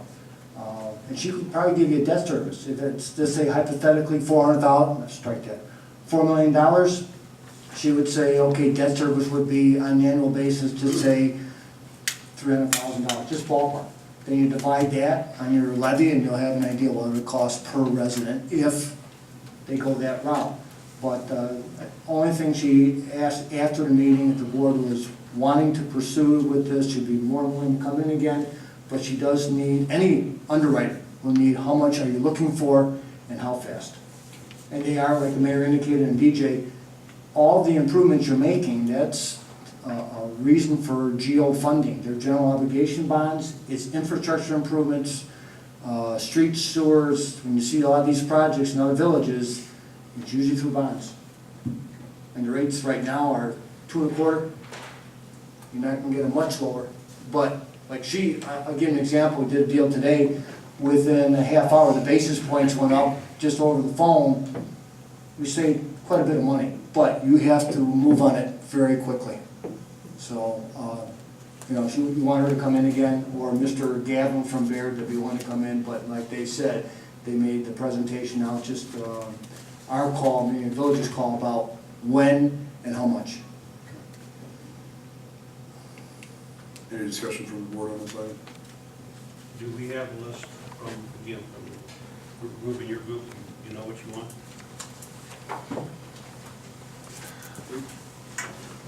We have, we've discussed at length, DJ and I. Starting with the microphone system. We have discussed at length the village's needs with realignment projects, the industrial drive project, as well as Egyptian Trail, and then road improvements that are needed over the next, 1, 3, 5 years. And somewhere in the area of about $7 million is what the cost projection would be. Now, that $7 million, approximately, $2 million. We received grant funding last Friday. We were awarded $2 million through Will County through the STP funding project for the realignment at Cleveland Hamilton. The state is committed to $875,000, so we're minusing that from the $7 million. We received $50,000 from the state, or I should say, we received a verbal commitment from the state for $50,000, and we're meeting with Will County Thursday. Actually, John Grilling will be here Thursday to look at the project, to look at our realignment project, and he is also committed to helping the village with funding. So I can only guess at this point what what we can actually get through grants and funding and TIFs and so forth. Our projects are somewhere in here about $7 million. And that's without grants. And that's without the grants. And you got $2 million in grants, another $800,000 from Will County? 875 from the state. 875 from the state, and the state has said probably more. Perhaps more. But I heard $2 million somewhere. 2 million Will County through the. Plus 875, so we're Plus looking at probably around $4 million. Yeah, and just so you know, 2 million is the max that the county will award. So we, And just recently, I believe it was last week, the governor just released 28 million more. So from what we're being told by the state. The attorney said you gotta put your foot in the sand somewhere, so we're still looking somewhere between 4 and 5 million. We need to put And something just together. remember what the attorney said is that we're looking at 122 days minimum, ballpark. I mean, it could be longer. And time is, we're entering into fall, winter, construction stops. So Larry, if we went out, for example, and asked for $5 million, and a bond, we don't have to spend that. You have to spend that, sir, within 3 years. Otherwise, Uncle Sam knocks on your door, because then you got arbitrage issues. Right, but if we, within- if we went out for 5 and we had 4 identified right away, the other one could be spent over the next 3 years. Yes, sir. That figure, did that include a water tower? No, it did not. That was gonna be based on the It's EPA through loan. EPA, which the superintendent had mentioned that, I believe, 2 months ago, back in June. Well, I think we should certainly go after this because it's only gonna cost more. And if this is the right time to do it, I realize it's a burden on the community, but it's gonna be a bigger burden later. You just don't want to guess on this number. Right. You don't want to guess because it affects the taxpayers. So you have to have the plan, the 1 to 3 to 5 year plan, before you just say, I want to take $5 million out, because you got to know how you're going to spend it first. Absolutely, I agree. That we need from you guys, yeah. But I think we got to start somewhere, and I think the 5 million numbers, from what I'm hearing, sounds about right. What I'd like to see from, again, the staff would be their plan, as Mr. Rizzo just said. Well, we're not gonna make a decision tonight regarding the actual, so I think based on that, let's figure out where we're at on a couple of the projects that we know we're looking at. Let's figure out where the cost is gonna be for some, I know like Dill over in your neighborhood, the roads over there are just terrible.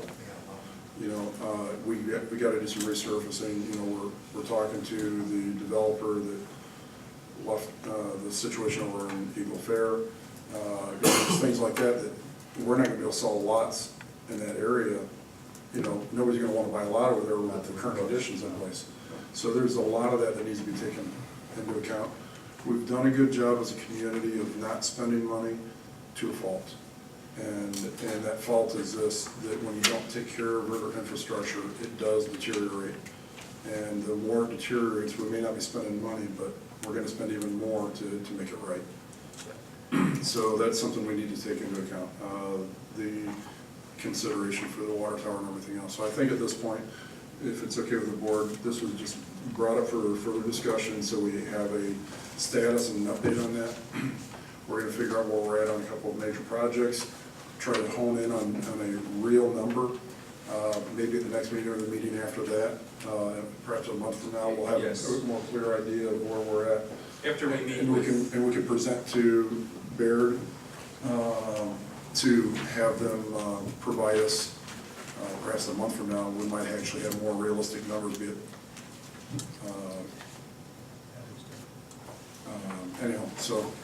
Well, I'd be willing to sit with you if you need some help, call me out. I'll be happy to sit down with the staff. Sure. Thank you. All right. Next item. DJ, I'm sorry, did you have something else on that in regards to that? Okay. If we can, if you all don't mind, I want to just jump ahead briefly. I know we get, I don't know, we'll just follow order, I guess it's fine. Officials report, Public Works, Mr. Gray. I have nothing at this time. Okay. Something coming up, though, nothing at this time. Thank you. Trustee Gonzalez, Parks and Recs. DJ gave me a little update a little earlier. I just wanted to remind everybody that some of the park programs are starting this week, actually. Music in the Park was held just a few days ago. Turnip Jam, they had estimated about 30 people come for that, even in the lovely weather that we're having. Maltese Falcon had about 20 people, and the Lego Movie is coming up this Saturday night. And of course, the circus is coming next Wednesday. Tomorrow, oh my God.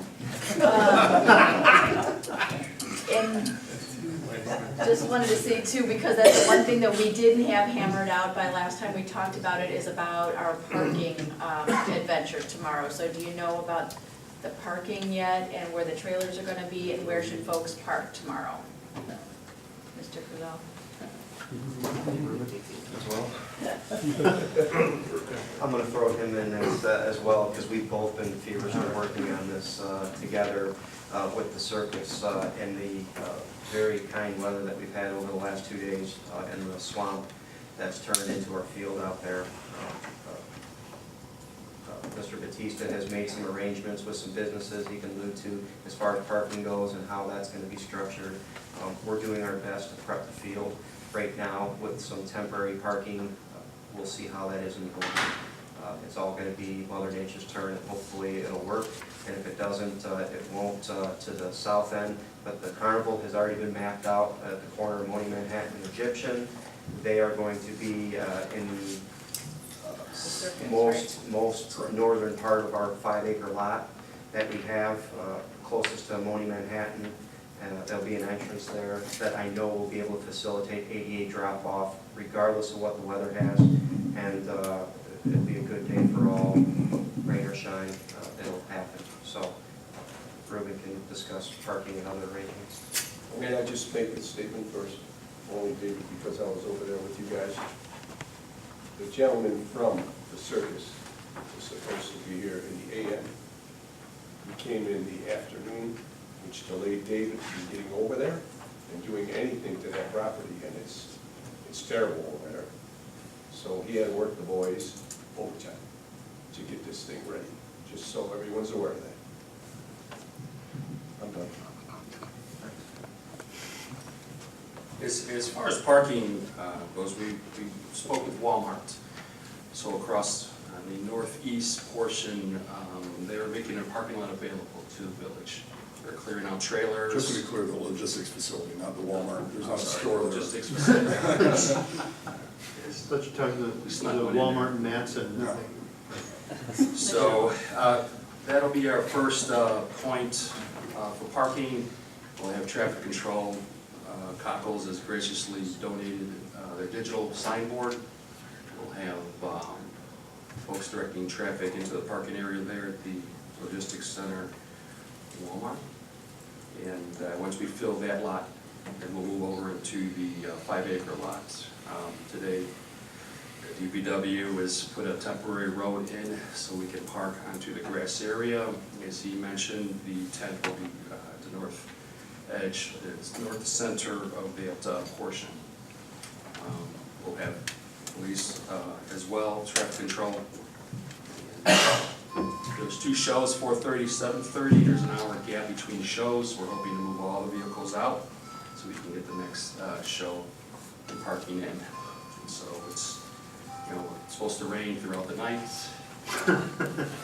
We're keeping our fingers crossed that it passes over Monee.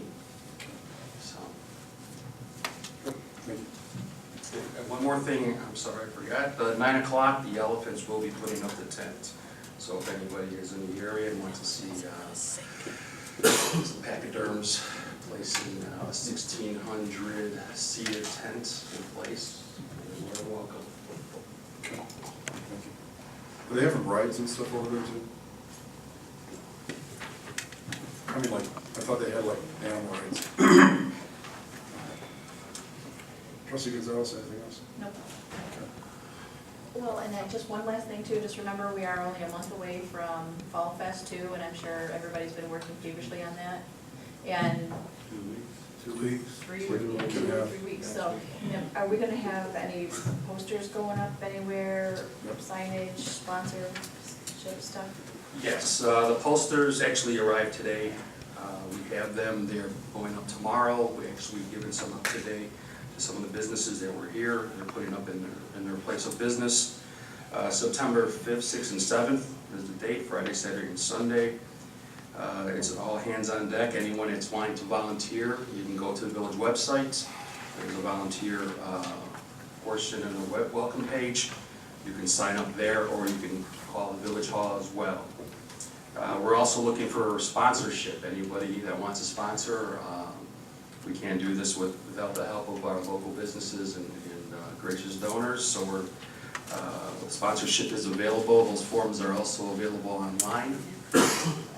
You can go to the website. It gives the itinerary. We've got our schedule for Friday, Saturday, Sunday. Friday, our headliner is Rennie Baker Brooks, a blues legend. Saturday is the Greg Schneider Band, and Sunday is Infinity.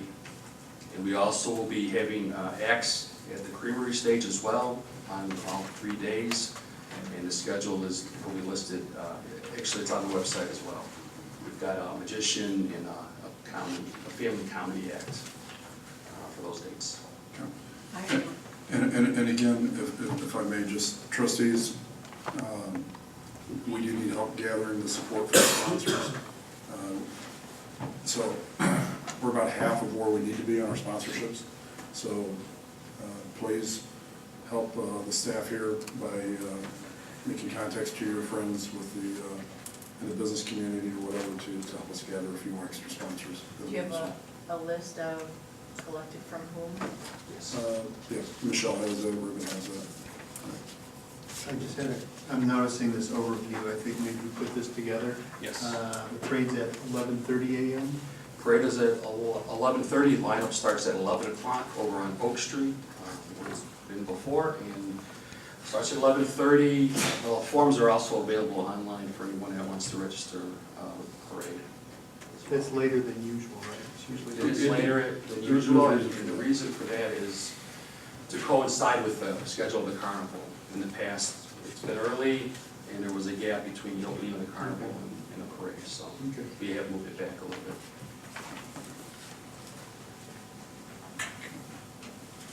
And I'll take note of the fact that, once again, the school district has graciously allowed us the use of the school property across the street, which is very valuable to us at times, so. Is that as a parking lot? Yes. We're doing the fireworks on Saturday night instead of Sunday? We are, that is another change. So we had a number of parents that were concerned in the past because of their kids wanted to see the fireworks, but if it was on a Sunday night, by the time the fireworks are over, the kids are going to be groggy by the time they get to school the next morning, and we don't want to have that impact. So I think that was the other major change, if I understand correctly. Anything else, Trustee Gonzalez for Parks and Rec? Business Development, Trustee Holston? You got no report. Okay, thank you. Finance, Trustee Horn? No report today. Thank you. Building Department, Code Enforcement, Trustee Pop? Yeah, I got a couple of things here, thanks to DJ.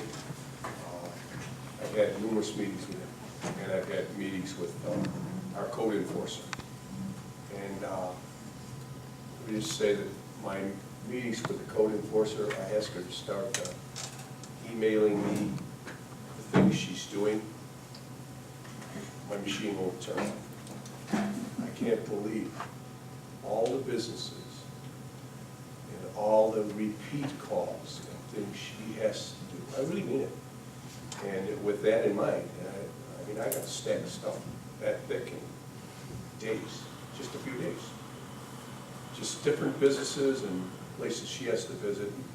Everything from someone cutting her grass to building inspections.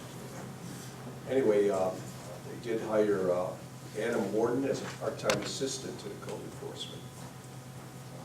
I just found that out recently. That was in the making for a while, or I don't know. I hope most of the trustees were aware of it. I know, I heard it talked about once or twice. But that's to help Carol, to alleviate some of the demand on her. Then Liberty Furniture is in its final as-built progress, completing all the improvements and final occupancy. Monee Heating and Air, which did a nice job on their building, is now putting their addition on. So that started. And then finally, that Dr. Patterson that's been here a couple of times, the improvements have begun on Sunset Drive to alleviate some of the problems he has with his drainage and what have you. So, end of report. Thank you very much. Public Safety and Police, Trustee Razik. No report, Mr. Mayor. Thank you. Larry, you got a whole list as well, don't you? Yes, sir. Thank you, Mayor. A couple items for the board's consideration. At the last board meeting, we had the ordinance regarding the change of speed limit on Court Street. It was up for review and discussion. It was tabled from the last meeting, so it's up tonight for the board's consideration. I believe a copy has been presented to the board, which was discussed, so it's up tonight for a vote, or you have the right to table it. So, again, this was brought up just as a extra concern. I know I was out doing the chain gang or whatever you call it for the football game on Saturday. I think Heidi, your two boys were both playing the varsity game. And is just one of those things where, even though we know kids are always out there playing and all this kind of stuff, twice while I was working the chains, and the kids are kicking a field goal, and they kick it so hard it ends up on the elementary school across the street. Or out on the street and whatever else. So I guess the thing is that, you know, that's part of the reason why it was brought up, because of the concern for safety for the kids. And all that being said, it's at your discretion. You guys do whatever you want to do on this. It's a point of concern. I know Trustee Gray had brought up his neighborhood as well, enforcing the speed limits and things of that sort. I know that the chief and Doug had previously been going over some things, and we're hoping to have all that summarized and finalized very shortly with all the work that's gone into it. But perhaps, you know, Trustee Gray, some of those things, you know, maybe the fines aren't steep enough for some of those situations. You know what, I agree with what you're saying, Mayor, and even with 2 years of Monee's sports programs and now being in Crete, we were playing here last year, that we, you know, during the sports events, yes, absolutely, things need to be slowed down out there, but I also know that the chief's officers have sat in the lot just to the west of Cecilia and Joe's and the Living Church. I mean, I constantly see them sitting out there. Right. And I'm not saying that we shouldn't try to slow everything down. 20 miles an hour though is a little, I mean, you might as well not hit the gas pedal. I think they're out there on the main strip of town. I constantly see their officers sitting there. Sure. And anybody that goes through there should know they're sitting there, that you shouldn't be scooting through. And a prime example of what I've talked about before, our superintendent and myself were sitting in front of my house last night. He goes, I go, exactly, just like Trustee Hall says. I go, they just, the folks in the town just need to realize that there are kids everywhere. And especially on days where there's baseball events, football events, fall fest that's coming up, kids' days. Maybe have extra patrols sitting in those areas. Sure. And there's, on Court Street, if I'm not mistaken, Chief, there is actually no parking along that shoulder. And I've tried, as being a parent for your organization, telling people, hey, you cannot have parents parking there. That's the danger, because everybody sits on Court Street and parks, especially folks that are out of town, and that's where the problems come through, is Because you got kids running through town. Right. Right. Now, I did roll through here Sunday afternoon, and didn't see that much traffic. Team from, I believe Morris was in town. There wasn't that many cars out there, but you will run into a few of the organizations that have Mantino Expressly. You're gonna have 200 cars sitting out there. Well, right, I know, like Bradley even, or. Yeah, they have a big, The Dynamites, they got 30 kids in their Dynamite program. It's like, Right, so I mean, just, do we need to lower it to 20? Me personally, you know, and again, I'm not doing 40 because I know his gentlemen and ladies are gonna be sitting there. But maybe just, I know certain days, I know Saturdays or Sundays, whenever there's games played, maybe the chief can say, hey, ladies and gentlemen, as far as the officers, let's beef up our control on Court Street. right. And here, let me ask you a technical question, if I may, Larry, Chief. Is there I know like when you have school zones, it says when children are present, is there any way for us to have any kind of a reduced speed when children are present concept? Or is that more of a state statute that allows for that to take place only around schools? The ordinance that we currently operate under is the state statute, and that would only be for school children on school days. In order to create a special zone, you'd have to have a special ordinance. But we could have an ordinance that would say when children are present. What about a fence, number one, along that road? Number two, and I've seen this done before, why are we kicking a football when we know it's gonna go across the board? Take the ball to the other side of the field and you kick the other direction. Well, you can't when you're kicking a field goal on that because where our goal post is, the varsity boys, they kick it away. Then they shouldn't be kicking toward the street. Take it to the other side of the field and kick the other direction. I mean, I've seen that done before. Why are we allowing something where we know they're gonna be kicking it to the street? That doesn't make sense. I mean, and DGL, I've asked DJ in the past, again, being involved in the sports, I've personally gone out there, if we're playing on Saturday, I've been out there on a Friday night, I've asked DJ to drop a couple horses from the parking lot right here, I ran caution tape all the way across, so A, nobody would be parking there, B, nobody would be, walking through these caution tapes. To be honest, Trustee Hall said, the ball doesn't go past that sidewalk. There's no ball going across the street. And I get it, you get the bigger kids, and I'm not knocking what the mayor said. It doesn't go that far, and plus the teams do have somebody standing out there to catch the ball. The main concern, in my opinion, is when these sporting events are going on, the control of the parking, especially with people that are out of town. Again, you're gonna get 200-300 cars sitting here. So that would just be no parking signs on the street there. Well, I agree with you on the speed. I think 20 is not reasonable. I think we need, as someone said, I think Mr. Warren said the last meeting, we should have 25 through that entire Right, area. because it bounces, exactly. Instead of bouncing it, number Right. one. Now, the speed bumps, I'm not in favor of at all. I think that's asking for a lot of trouble.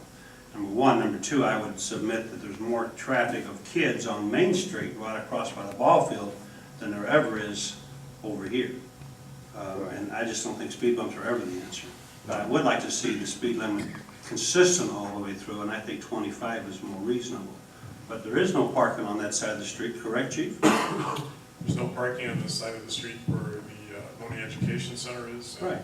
We just put signs We in. could erect signs on the other side of the street too, but, we're relatively successful in getting compliance for the most part on those signs when we put them up. It was kind of a shock when they first go up, but, it's whatever the board's pleasure is. We'll enforce them if they're there.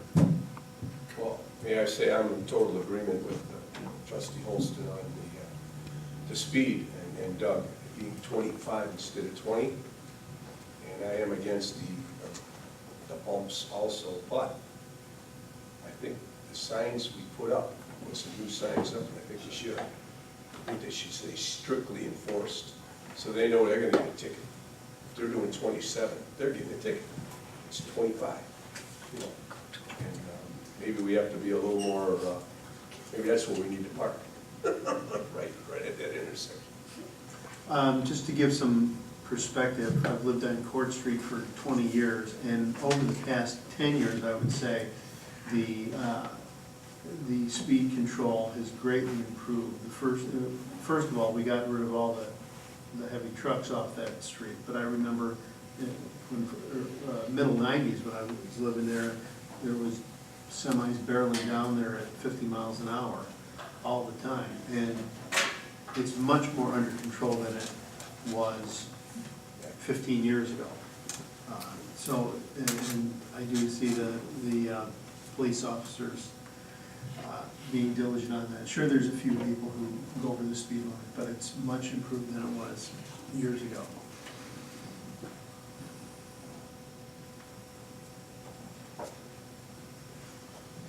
That being said, So no speed bumps, I think we're all hearing that. Yep. Which is fine. No rumble strips, nothing of that sort.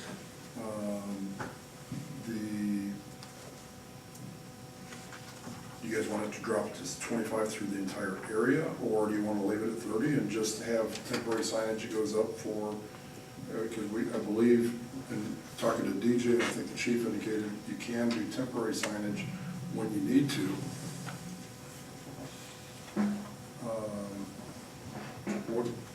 What's your preference? Or you just leave it alone? I think 25, but again, when I was talking fence, I was talking about put a fence that will keep kids from running out to the street on the, Just like an orange temporary fence? yeah, on some kind of Snow fence? fence that would just run down there to keep the kids from running out into the street, that's all I was saying. To me, that would make better sense, it would be easier for a DJ group to put up, I would think, and have to do something that they're always putting up and down. I mean, there's nothing easy to understand this.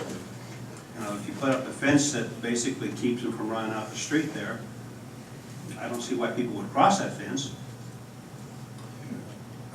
If I may elaborate on this comment. Sure. We have spring sports events that start, and they're still continuing. So if you want me to put a snow fence up, do you want that at the street level? Or maybe when we devise a park plan, we'll figure out a more permanent solution. Right. I mean, I can accommodate the need now, if there's a worry now, but a gaudy orange fence isn't the best. No, I agree. Driving past the village hall, that's my only comment on But that. I think our long-term plan should be to put a fence up there somewhere.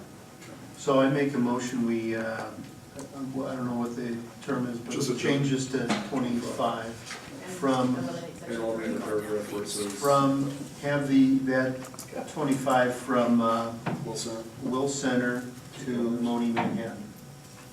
Uh, Well, I mean, that's, well, I guess To Egyptian. Egyptian. Egyptian, That's it, so up to Egyptian. yeah. And what is it, what is it once you cross it, is it 25 on the other side of Egyptian then? Yes. Yes. Yes. Yeah. Chief, does that make it easier on you? There's nothing difficult about doing speeding. Well, in these again, Who come through town. we're talking I about don't see temporary anything signs. wrong, I don't see anything wrong with what section 2 says. Drop it to 25 instead of 20, between 550 West Court Street and whatever, 5300 West. I was gonna suggest. Why do we have to drop the whole street down to 25? Exactly, because in front of Cecilia Joe's, it does not need to be 25. There's, That's where the congestion is, that's where the danger is. It's danger everywhere, I understand people walk that street. I can't see the whole street.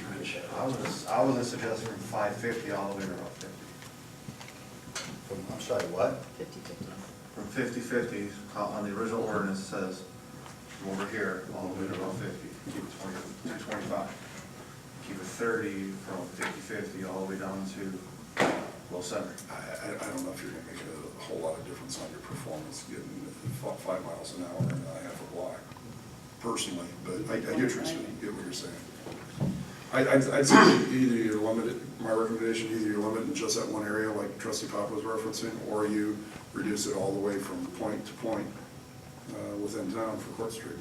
Because that way Court Street will be 25 all the way through the entire, Yeah, you got all the way from. All the way over to your house. Manhattan Road, all the way around to Will Center Road. My motion is 25 from Will Center. Will Center To, to Egyptian. okay. Do I hear a second on that? Or, I'll second it. okay. Any discussion? Anybody want to trump that? Do we need an ordinance in order to put a flashing light, you know, children at play kind of thing out there? Or, I just want to know if that's a requirement. Okay, so that's a provision that if need be, they can, all right, that's fine. All right, so you got a motion and a second. No more discussion, roll call please. Trustee Racick, Yes. Gonzalez, Yes. Gray, Yes. Holston, Yes. Warren, Yes. and Pop. No, Good. And you're eliminating section 3? Yes, sir. Yes, ma'am. Do we have an ordinance number on that now? 1692. Okay. Thank you, Mayor. The next item for the board's consideration, the zoning board convened last Wednesday, I believe, on a request from Special Place Church, Second place. I'm sorry. They're located at 6370 West Emerald Parkway. They're asking for a special use permit. The purpose of the permit would be to expand their facilities and also operate a food pantry at the site. The board approved this recommendation. The zoning board's up for the boards for review and their consideration. I make a motion for it. Second. Okay, Holston, Raisik. Discussion? Roll call? Gonzalez, Yes. Gray, Yes. Holston, Yes. Warren, Yes. Pop, Yes. Raisik. Yes. Gordon? 1693. Would that be Monee? Thank you. The next item, the board recalls, we approved an assignment of TIF request for Monee Heating and Air Conditioning at the last board meeting. We're reaffirming tonight, as trustee Pop indicated, this gentleman is already working on the new site, but he does need this assignment for lending purposes. It doesn't affect the village whatsoever. So moved. Second.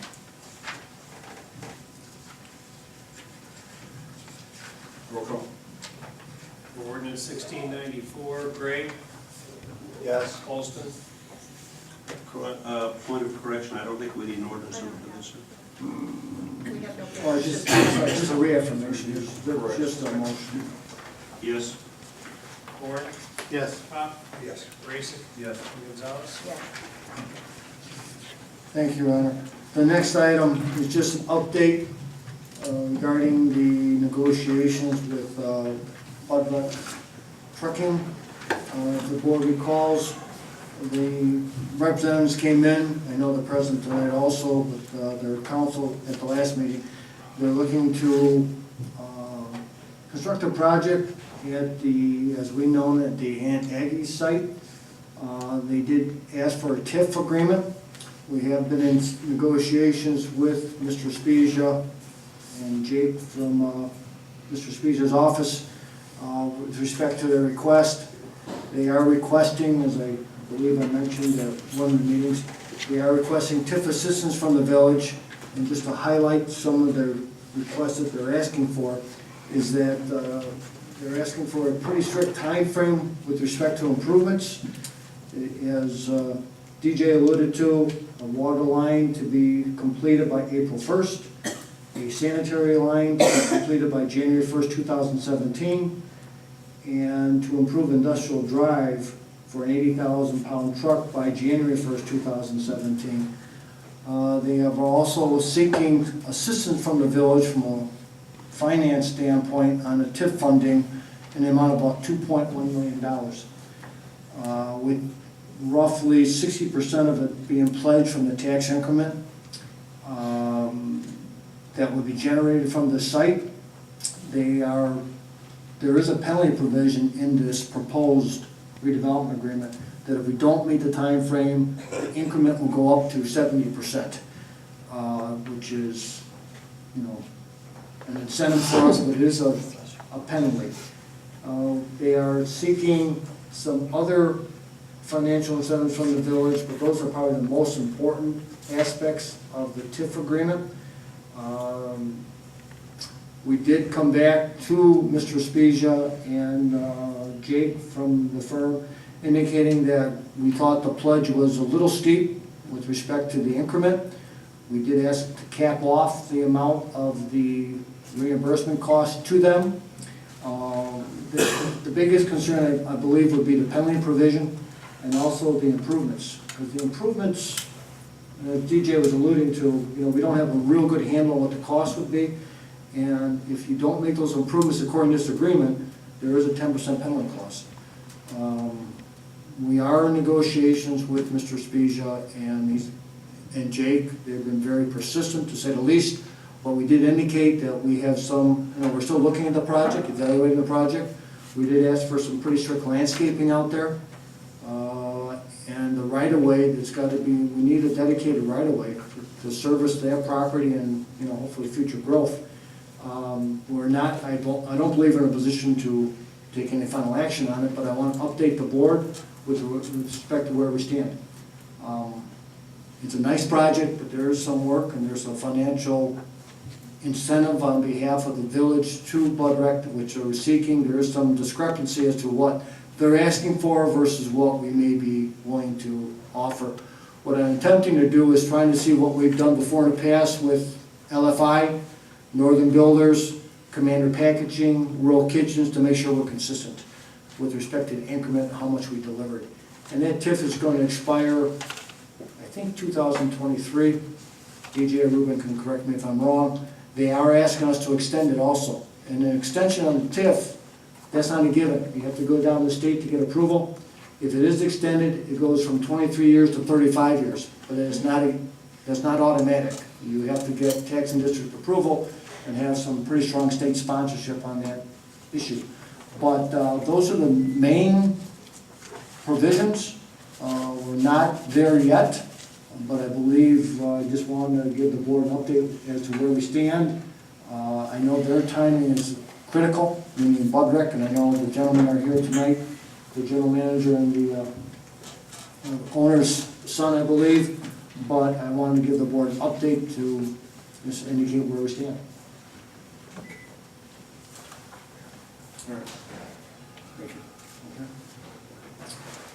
The next item, Your Honor and board members, we have, it does indicate resolution, but we need, there's an ordinance before the board to appoint a representative from the village for our swarm and IPBC.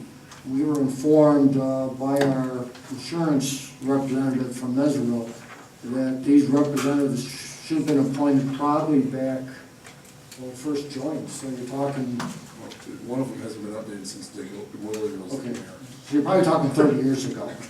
And this was mentioned during a conference call on an issue, and they indicated we should have this on file. So I presented a resolution, an ordinance before the board, basically indicating that the village administrator and/or village finance director are appointed as representatives for the village of Monee with respect to any swarm business or operations. It is important that you have someone named. We thought there was years ago, but from what the records indicate, it does not appear that we have that on file. So the ordinance is up before the board for review and consideration. No, just to clarify, Larry, I know that we're calling this a resolution because that's what the bylaws of the insurance co-op Resolution? request. Okay. But it says on here ordinance, so. If the bylaws call it resolution, we should make a resolution. So Okay. just a resolution number, Your Honor. Okay. Question? Sir? This says village administrator, interim village administrator, is that the same as? Acting as. Can you repeat that? He's asking. This agreement says village administrator. Oh, I'm sorry, yes. Does the fact that it's interim in our case make any difference? No, sir. Then I make the motion on swarm. Accept the resolution. I'll second it. Yeah, I know. So that, and resolution number in that? 2014-9.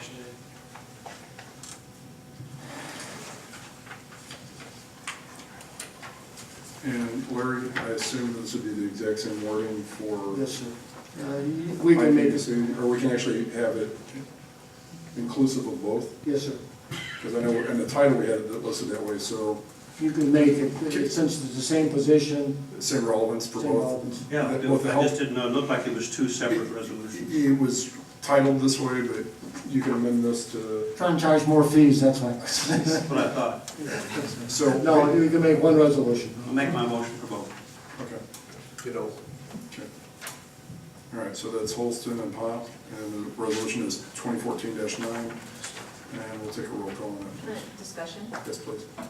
Who has been attending these swarm meetings? Has Mr. Batista or Mr. Bulliner been attending these swarm or IUPC meetings? No, Who's been attending them?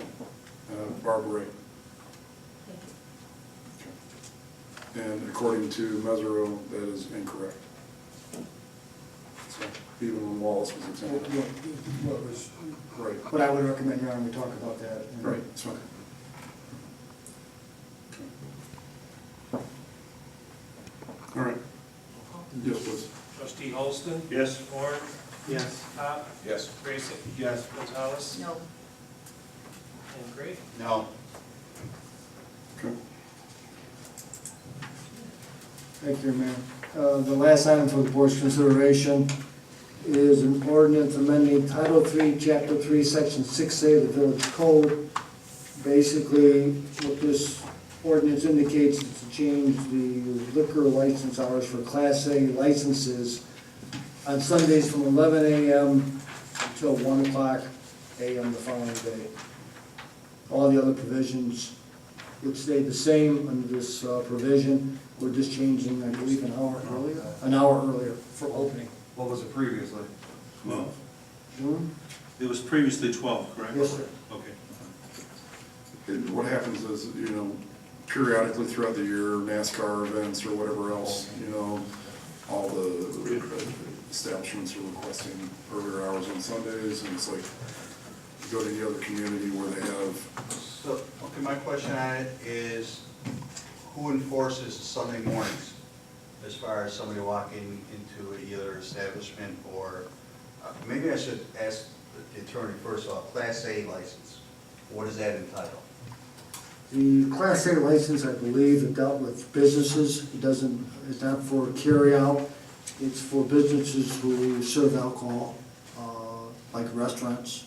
Okay, the reason I ask this is because obviously we have four bars in town, but we have a liquor store that opens at 10 a.m. I believe that's another class. What Okay, class? that's why I'm asking these questions. No, So are establishments that serve food, I believe so. are Class A? I believe so.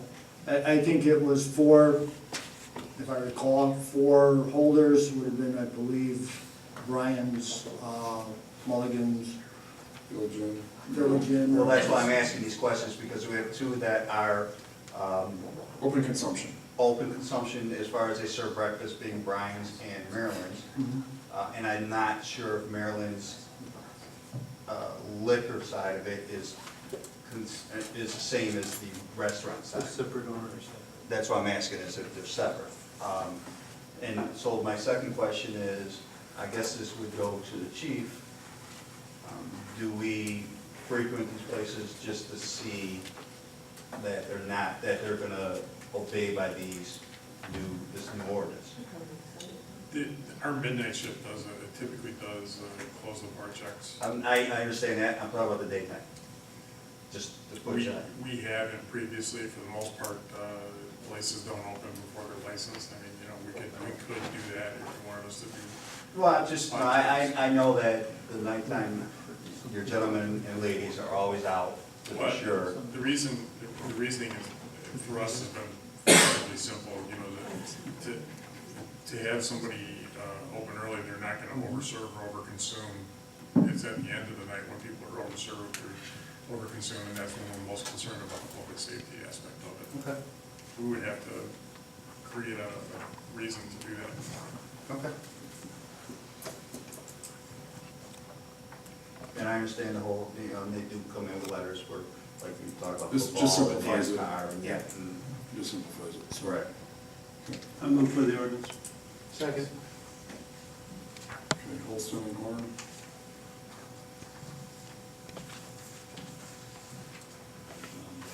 Call your Yes, please. trustee Horn, Yes. Pop, Yes. Raisik, Yes.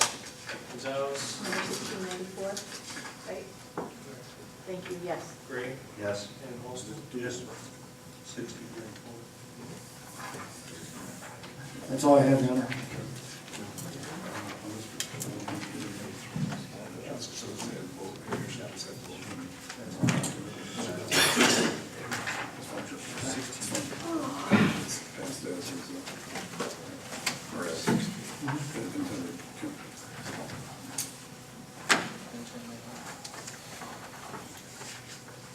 Under new business, I don't believe we have anything under new business, anyone? I actually would like to bring something up tonight, and tonight was a prime example. We have committees or official reports. Would us as trustees consider going back to have committee reports where we do not sit for 3 hours? And I understand the public needs to know the laws, but we can hash out these things like we do with Farnsworth and Tyson. We can get more than just a piece of paper, especially with Tyson, with all the numbers that were being thrown around. Would we consider, and I'm not asking for an answer tonight, would we consider going back to having committee meetings so that we can sit there and hash this stuff out? Again, Tyson, and again, I'm not knocking you, Jeff, those were big numbers being thrown around, and that's a lot to consider.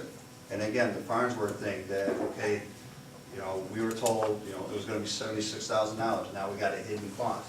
If we have a reason behind these hidden costs, instead of, you know, going through it and hashing it out and almost having a little heated discussion, maybe we can do that before we come to the public meetings and have at least a reason or an answer for why we're doing this. So I'm just making a suggestion. We can have a special meeting anytime you guys want one.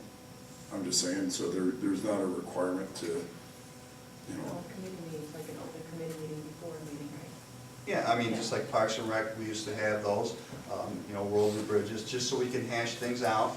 And again, it's not, you know, how do you want to say it? It's not Parks and Rec's way or the highway or the Public Works way or the highway, so we can sit there and hash things out, and we're all on the same page. And then we come in front of public, and the publics are always welcome to these meetings anyways, so that we're not spending, you know, 2 hours trying to figure out, like I said. And again, I'm using Tyson, those are some pretty big numbers that were being thrown around. Al? Along that line, I've done some research recently on other villages and what they're doing. And the committee on the whole is not a bad concept. What I've seen other villages doing is they have committee of the whole meeting separate from their village board meeting. Correct. So that they can go through what you just talked about. Correct. So, yeah, off the top of my head, I would be in favor of something that was held like, I remember back in previous administrations where it was held on a Monday. And even though there were different committees, it was really a committee on the whole. I like the committee on the whole concept, but I'd rather see that meeting being held separately so that we could take specific issues and hash those out. I agree with you on that. But I'd like to see it more as a committee on the whole, because to me, that's what it ought to be. If we don't need to talk about Parks and Recreation, we don't need to talk about, you know. No, I was just throwing out, you know, just because I just didn't actually economic development. It's just something to consider. Trustee Gray, I got a question for you. So, let's say you weren't on that committee or that whatever situation, as a diligent, concerned official, and you weren't in that committee, when it came up for discussion at the regular meeting, I would expect that you would want to be totally apprised of everything you missed out on and maybe even rehash a lot of the same things that had gone over before. I'm just throwing that out there because that's just part of the diligence of it. So if you don't make it to a particular meeting, a lot of this is going to get retold again, and unless you want somebody to spoon feed the information or reinterpret it for you, you'd have to go to every one of those meetings as well. Right. This way here, you're having it happen twice a month. Is it tedious and long and drawn out? Yes. Okay, now, But the people, yeah, you know what, I'm very torn on your comment. about what? One of the things. Okay, I'm gonna say it, I don't care, I'm gonna say it. I asked Superintendent Gazelle and Mr. McKenna, when they came into town last week, if we can have that meeting at 4 o'clock so we can go over the Farnsworth program. Sure. And because of my work, I don't work in town. Okay. That wasn't convenient from what I was understood from our administrator, and I could be wrong. I'm not gonna put words in his mouth, but that's what I was told. I wanted to be there because you put me on the Public Works Committee. I have spoken with Superintendent Gazelle plenty of times. We've been on the same page. Okay. And I know that Jim Pop was asked, because he's been with Roads and Bridges, but he was out of town. I didn't make the meeting either. The bottom line is, no, and we talked about this on the phone a little bit. The bottom line is sometimes maybe it's not convenient for someone, but if you, as the administrator, as a superintendent, maybe you need to make the time for somebody because they can't be there, because we all don't work in this town. We all can't just leave our job and you know, if it's pre-planned, That's fine. yes.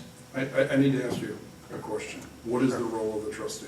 To do the best for this village. No, What's right and wrong. No, I understand, but I'm not asking you to put it on task here, but the role of a trustee is to set policy, to legislate. And what I see happening is the expectation to be involved in the execution of not necessarily setting the policies and the parameters by which things take place. Trustee Gonzalez brought up a concern she had about finances before. Finance Director Bollinger did some additional research, ultimately because Doug ended up being the point of contact within that area as well. They presented something that is setting policy. Inspection, setting policy, those are things that are the role of the legislative branch of government. I don't take any issue with that. You know, the need to be involved in every detail. I mean, if you were to ask your state rep or state senator, do they go to every little IDOT meeting or everything else that's pertaining to their district even? No. As a matter of fact, they tend to be a little, other than at the ribbon cuttings and, you know, whatever kind of things like that, they tend to not even go to those types of meetings. You know, that's not the role of a legislator. I'm just making an observation. What I've been told is while our meetings run long, and I don't try to belabor them, I'm trying to make sure, you know, I've heard time and time again when we've been here, well, this is the first I'm hearing about it, is at this meeting. Well, I'm sure is not going to have a meeting out in the hallway after the last meeting and get in violation of an Open Meetings Act because there's 3 or 4 trustees that are talking about an issue in the hallway and violating open meetings. I'm not going to be involved in that.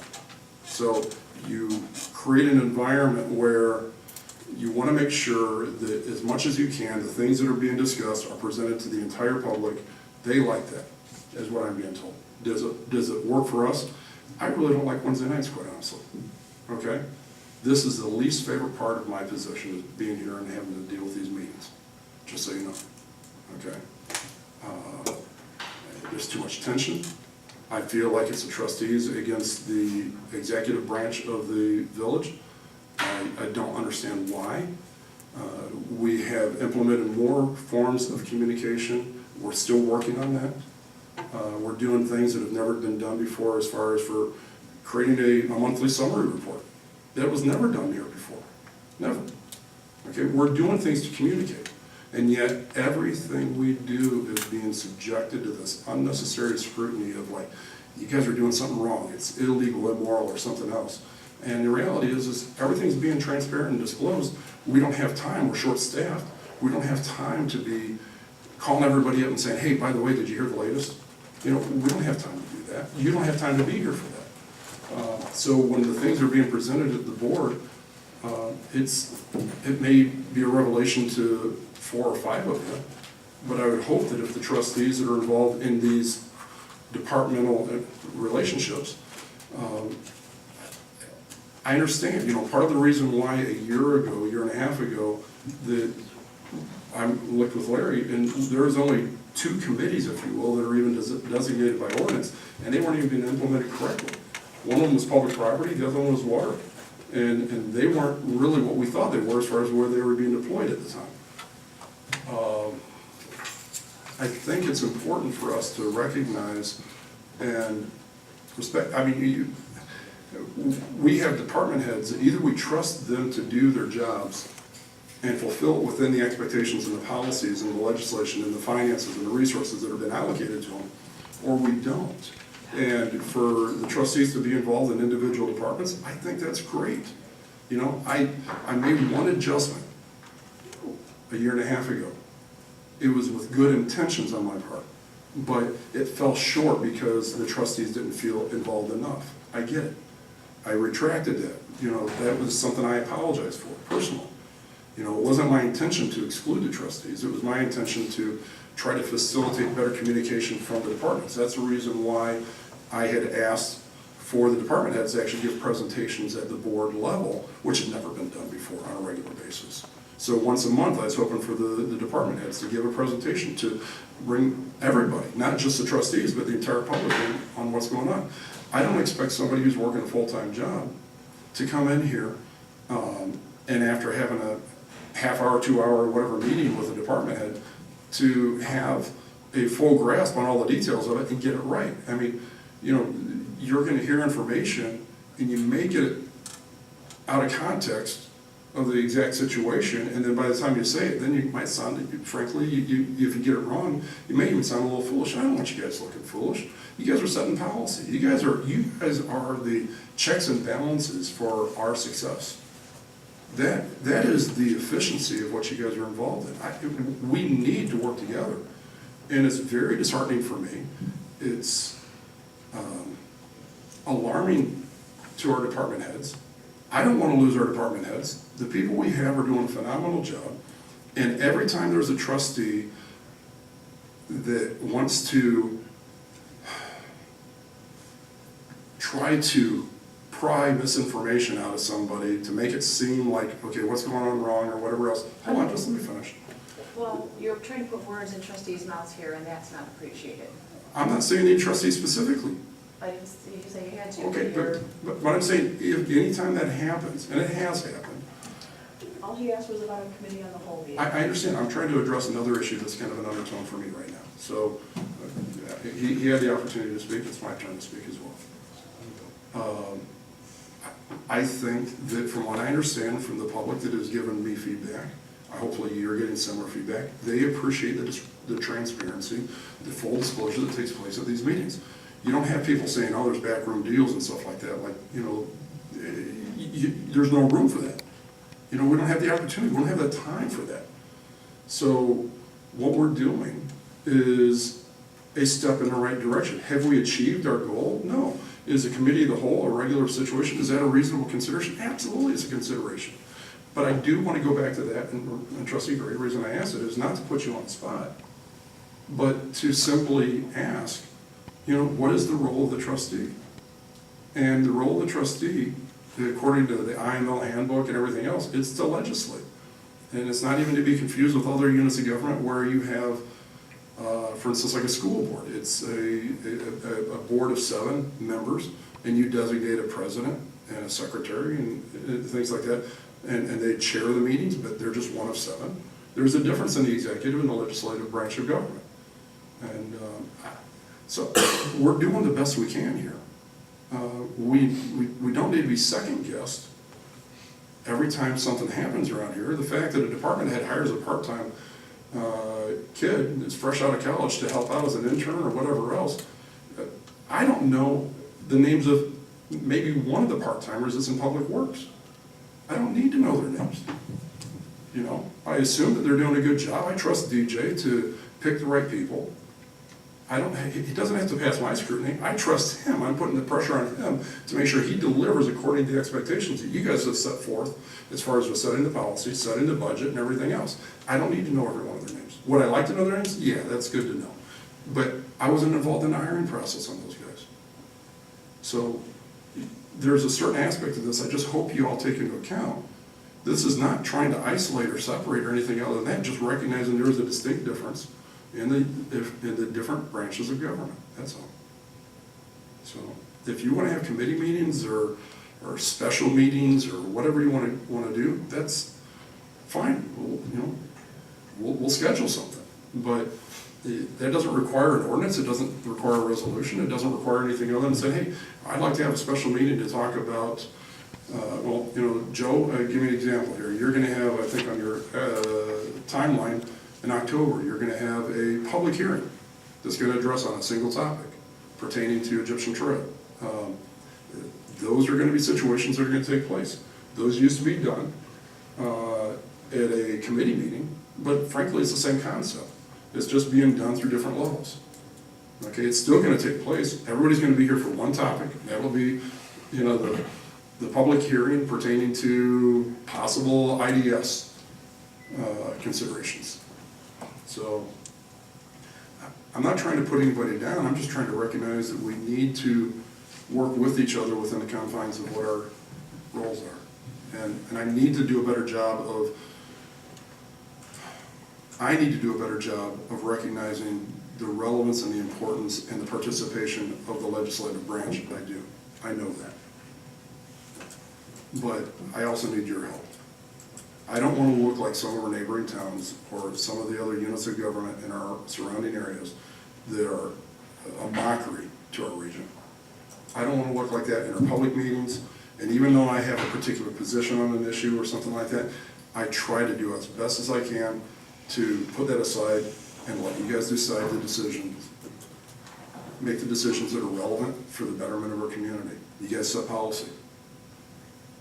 But I trust the execution of most of that up to our department heads, with the council, the attorney, and things like that. So that's, we need to be working together. Well, Mayor, I have to ask a question. Yes, sir. Wasn't there a meeting that went on with yourself,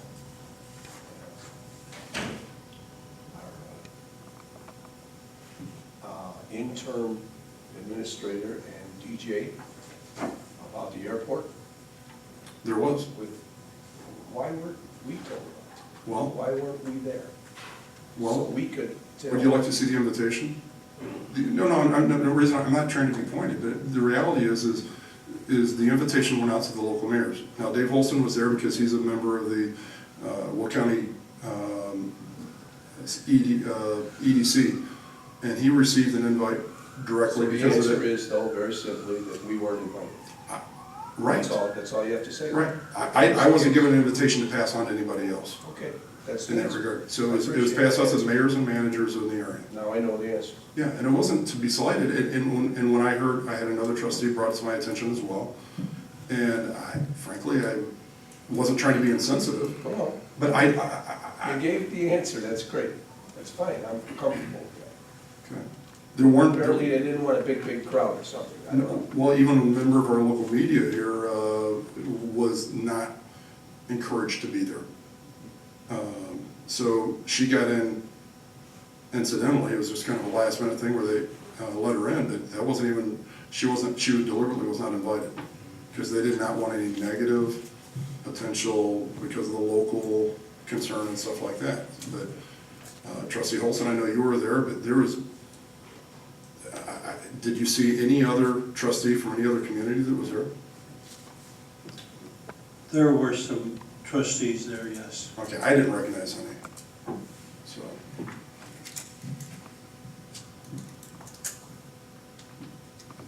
Okay. I think you made a good point, Mr. Mayor. We are not the executive, we're the legislative. I think our expectation is that when we come to the meeting, the staff will have, where is the staff? I hope they haven't left. The staff will have information. If the staff has information, when we call, and when we call, if they answer our phone calls, then we have a much better chance to come to the meetings prepared. And I appreciate your lecture, and I'll work hard at doing my part. It wasn't intended to be a lecture. I'm sharing my heart, guys. I really am. Because I really do want to work together. It hasn't always come across that way. So. Okay, open to the public, non-agenda items.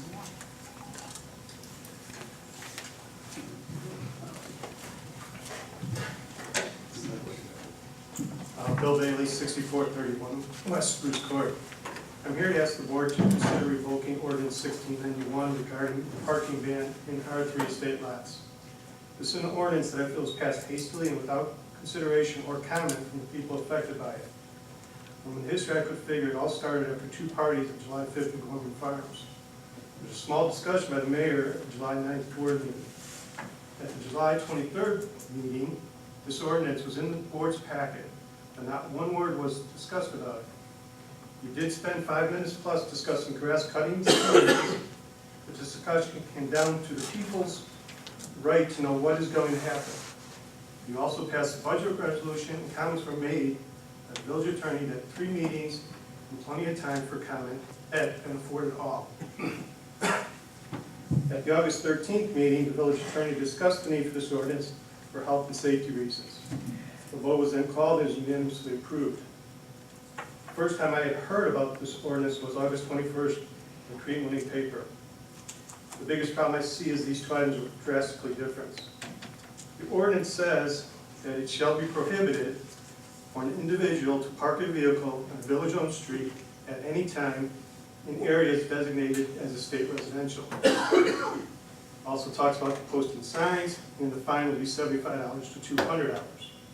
The paper states, based on conversations with you, Mr. Mayor, that a village sticker or a special guest permit obtained from the PD will be necessary. There will be probably a nominal amount of permits issued, and after that, the chief could impose a fee. The paper also states that this whole thing was brought about by these two parties with the mayor talking to several frustrated residents.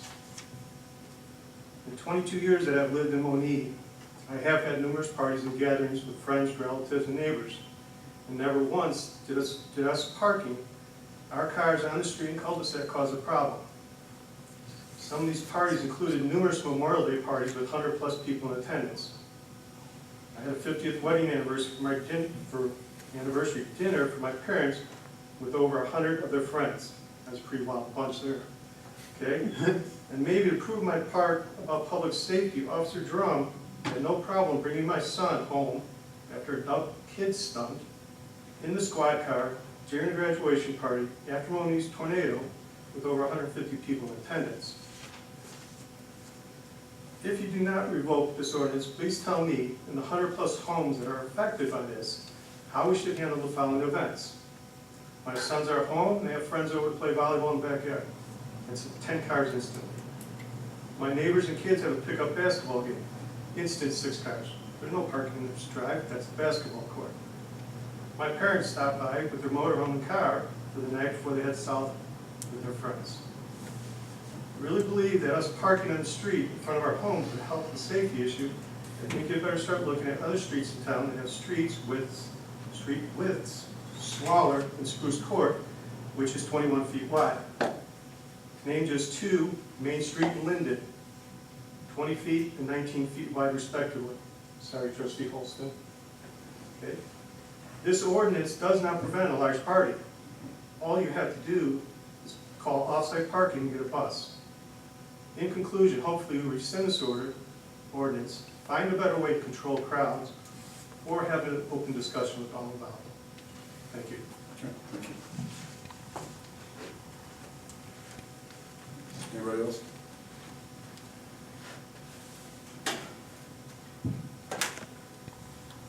Okay. At this time, we'll go to executive session. I'll entertain a motion for litigation or personnel, either way. Second. So it was Gonzalez and Razor. Trustee Pop? Yes. Raisik? Yes. Gonzalez? Yes. Gray? Yes. Holston? Yes. Ford? Yes. Yeah.